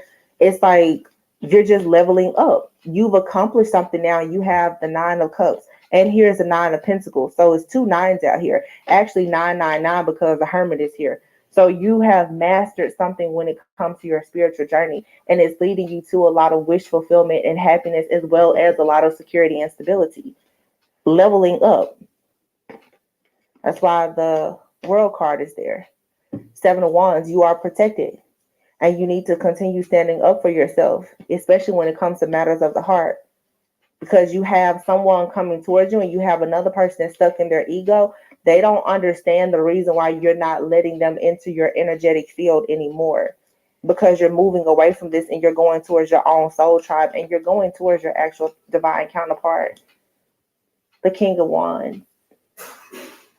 Doesn't have to be a fire sign. Aries, Leo, Sagittarius could be a significance, but this is for some of you, it's your actual twin flame. And this could be someone that's fairly new in your life, someone re-entering your life, or someone brand new, but it's not a person that you have a very toxic, hurtful past with. This is not someone that has left you constantly for other people, or they've lied or done black. That's not this person.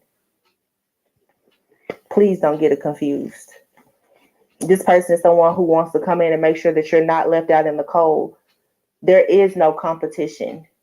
When this person, they know then nobody can compete or compare to you. They know that when they enter your life, and they want to bring you healing. Yeah. So it's very important that you see the truth about the deception around you. Some of you need to be careful not to push out positive energies because your mind is still stuck on these hurtful, manipulative energies. It's time to really start over. All right. And you're being given the keys. You're being given the keys to the safe here. This Page of Pentacles is an offer, it's an opportunity. It's the key to manifestation. For some of you, this is a new spiritual gift that's developing, and you're tapping into it because you're releasing some type of emotional pain here. So what it is this clearing of your heart chakra is actually opening up your solar plexus and your sacral chakra for you to actually receive everything that you need to have a new beginning, to actually just surrender now to the divine and to be in touch with your own like femininity, or just be in a place to receive. This is for males and females. After a time of you cutting your emotions off and feeling very numb because of all the missed opportunities, you finally get to celebrate because you've been such a strong warrior and you understand how to receive the signs, the symbols, the synchronicities, the downloads. You finally master being enlightened. But this comes from dropping every single burden. Beautiful, beautiful energy.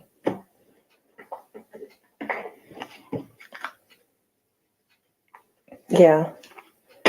You're letting go of the victim mentality and you're stepping into number one, your life path. You could be a life path number one. You're destined to be a leader. You're starting now to rejuvenate your mind, your body, your soul, so that you can engage in activities that bring you happiness, victory, and success and true joy. You're understanding that everything that happened to you, it actually was happening for you to tap into this type of energy.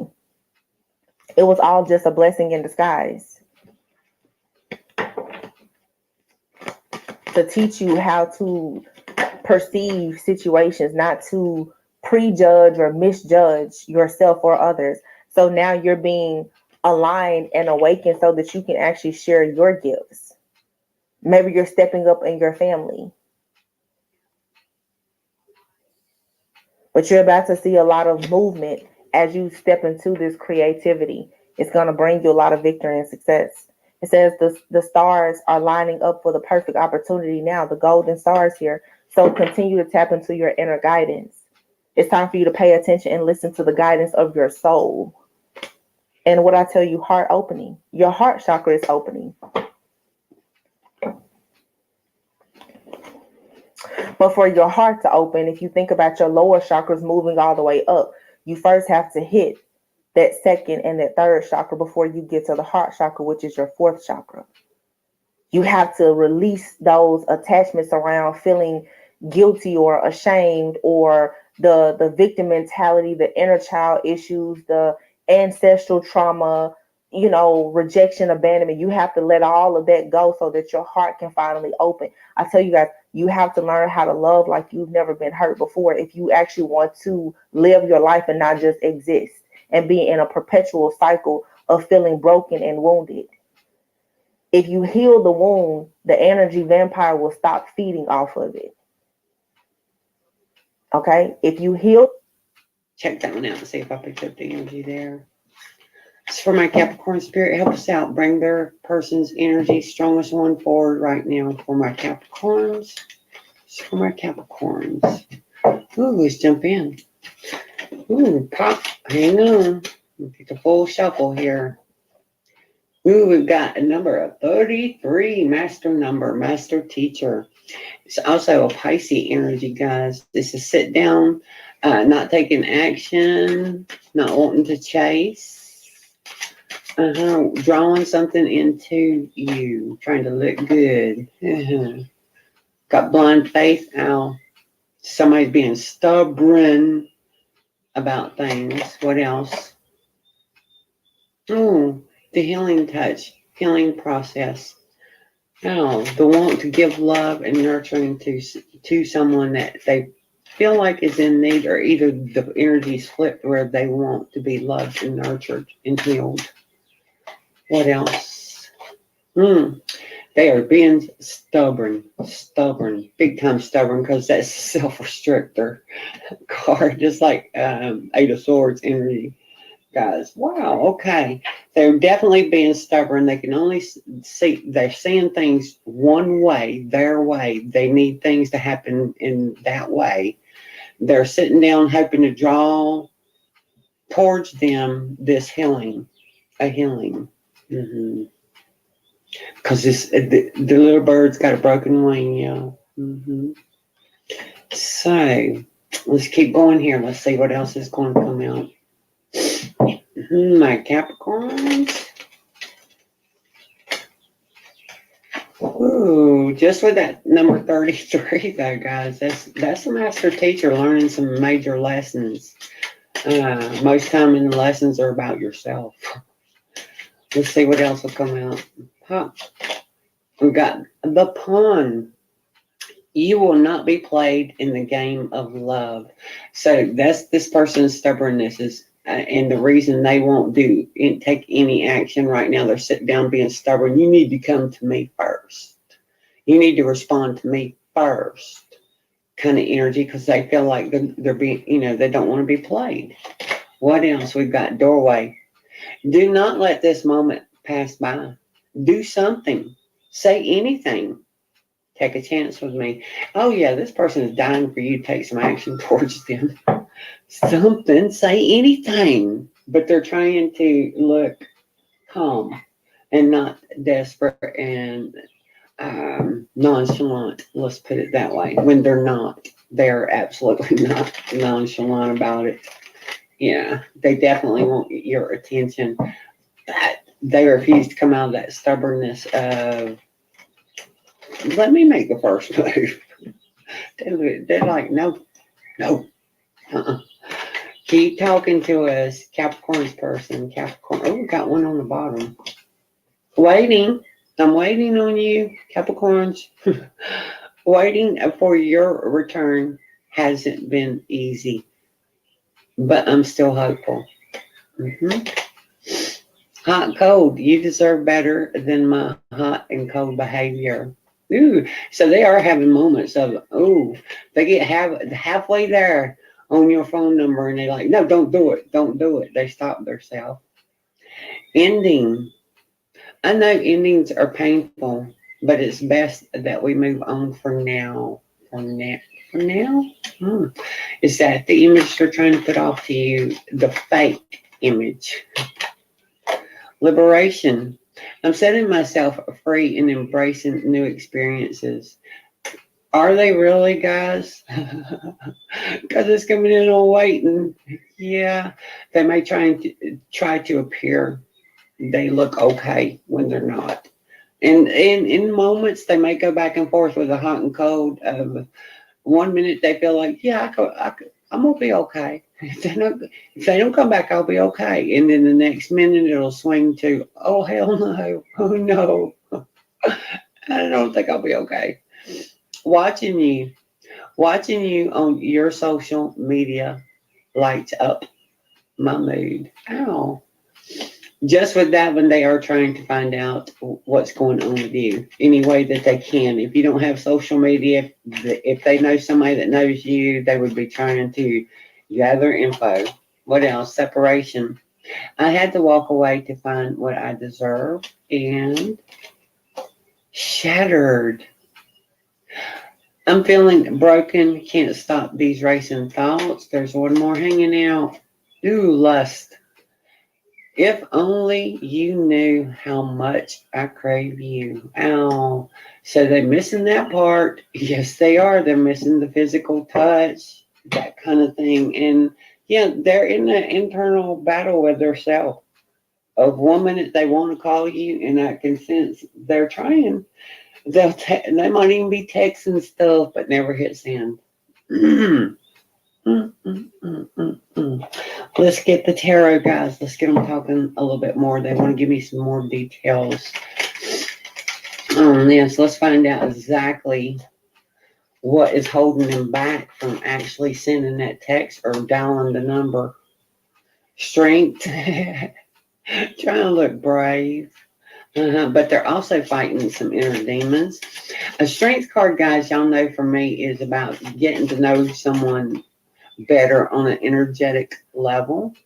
It's where we don't have to keep telling somebody what our limits and boundaries are. They know us so well, they just know not, what to do, what not to do, what you like, what you don't like. This person is trying for some reason to get a clear boundary set with you of what they like and what they don't like. But it's not working so well for them because they want you to come run into them. And you're not doing it. It's getting on their nerves. It's upsetting them a little bit. Yeah, Page of Cups are emotionally overwhelmed right now with that Page of Cups.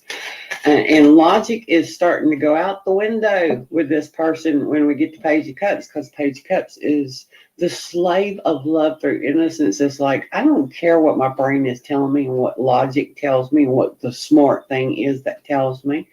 All I know is I'm in love. I'm in love, overwhelmed by the emotions.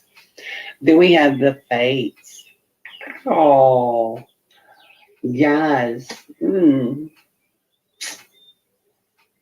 Wow. I'm going to clarify on the fates. Let's see what they're going to tell me about the fates. 10 of Cups, happiness. Bliss and happiness. Happy home and hearth. And the Creatrix. That is our Magician card, guys. Wanting to create happiness. This person most definitely feels like you're supposed to be together. Divinely supposed to be together with the fates coming in on that one.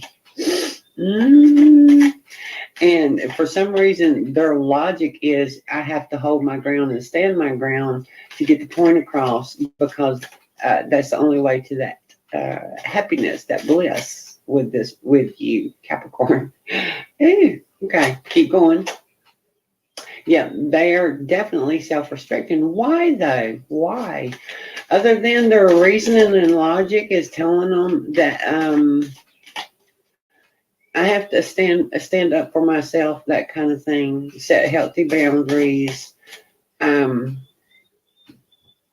they want you to take action for some reason. That seems to be the only reason they're holding off. What else? We've got a 9 of Swords. Oh, yeah, they're constantly obsessing. You are their main focus. They may act like you're not, but they're working overtime to figure out what's going on with you. The silence is probably, torturous to them.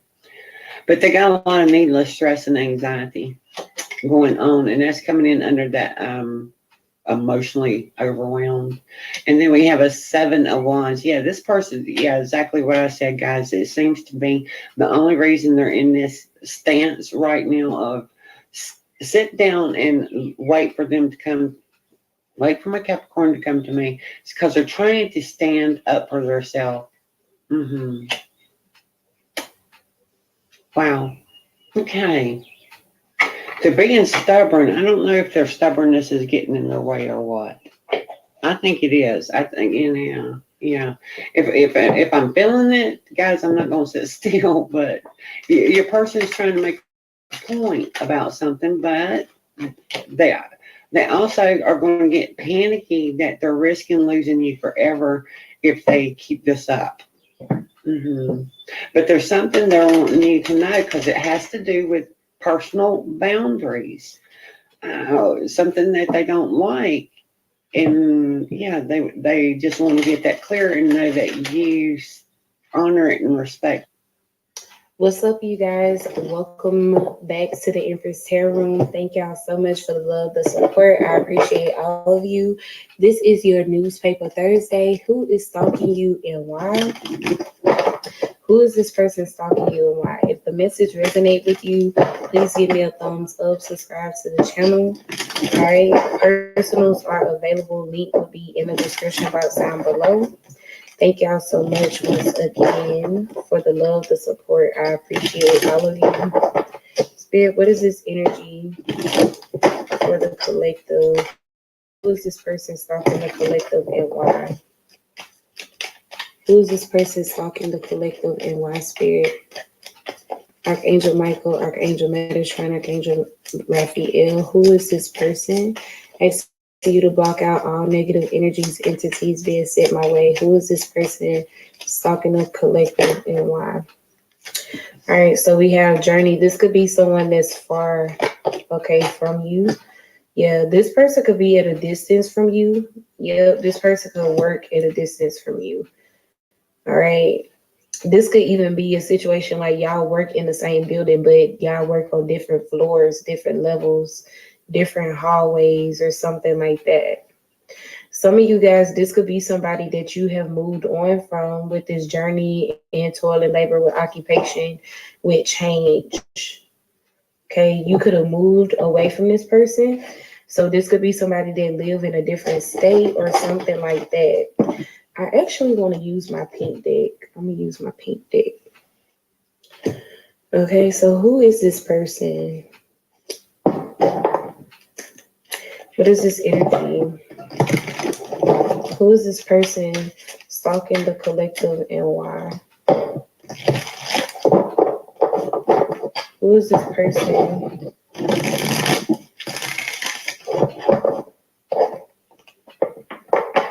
Who is this person?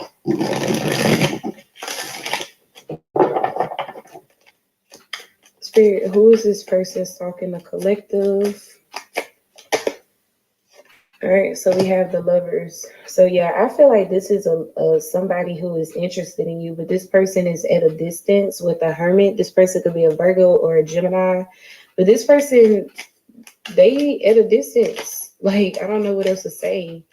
I feel like this could be a situation where, like, maybe once upon a time you was living in this state, okay, and you met this person, but then now you're ghost. It's like if this person knew where you used to stay, if they knew how to get in contact with you or whatever the case may be, this person can't find you now. Like, you have moved.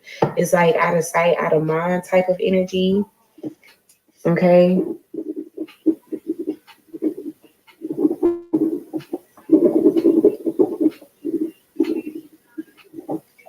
Spirit, what is this energy? What is this toil and labor? Who is this person? We got the Six of Cups. Yeah, this is somebody that's like looking for you. Okay, they definitely searching for you. Six of Cups. This person do reminisce about you. They think about you often. Yes, and they think about what life would have been like if they would have taken the chance on you in the past. What is this occupation? Who is this person? Yep, Judgment. This is somebody that's they looking for you, whoever this is. The Seven of Wands here. This person had to go through some type of karmic, like pay off some type of karmic debt or something before they were able to be with you.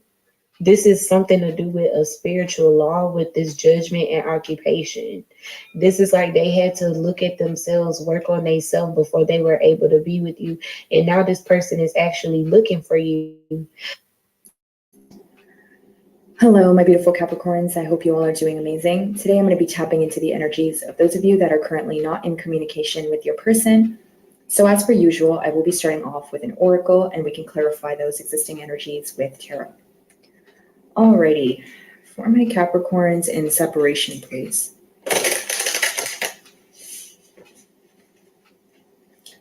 Alrighty, okay. So your first card is the number 2, and it speaks about surrendering to the current situation, okay? A lot of you could find yourself maybe not doing the things that you regularly do, whether it may be going out, but I do see you in more of a period of either feeling alone or you're, willingly isolating yourself because you feel that, you're not in the right state of mind to be around people at this time, or maybe you're just enjoying your own company, right? And that's mine too. But as far as surrender goes, guys, I do feel that you have a particular question in mind, okay? Or you've been thinking about something and you haven't been receiving the answers for it. So it's almost like you're in a stage where you're tired of thinking about it. And this is where the part of surrendering comes in, right? Leaving it up to divine or your belief system, or kind of just going with the flow of things and feeling like, you know, I'm tired of thinking about a situation which feels like mental torture because I'm not able to come to a solution. Okay.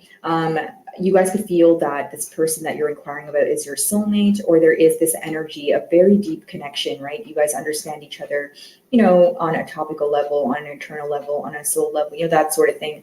But I do feel like the connection is very potent here with that number 2, because it is symbolic for soulmates or duos, or, you know, a true pair match here. Okay.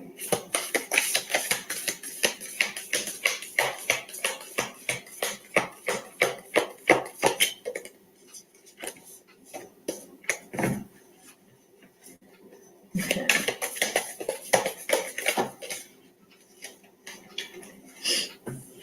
So your second card, very interesting, cultivation.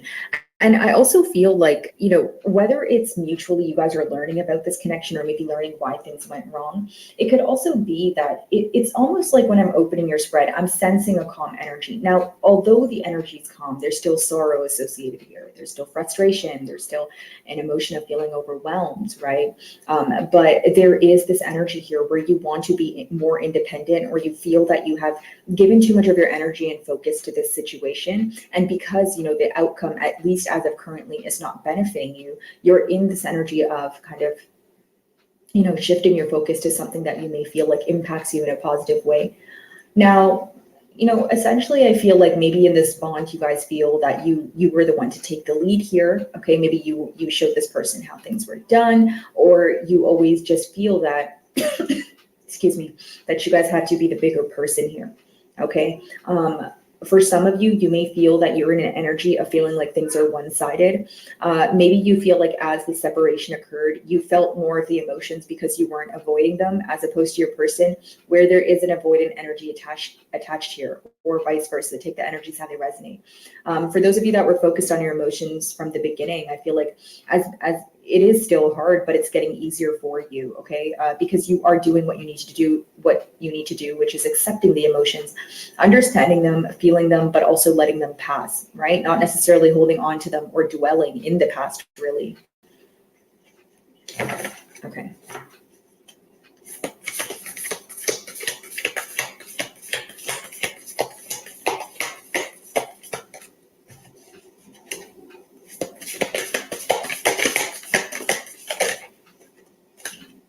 Okay, very interesting.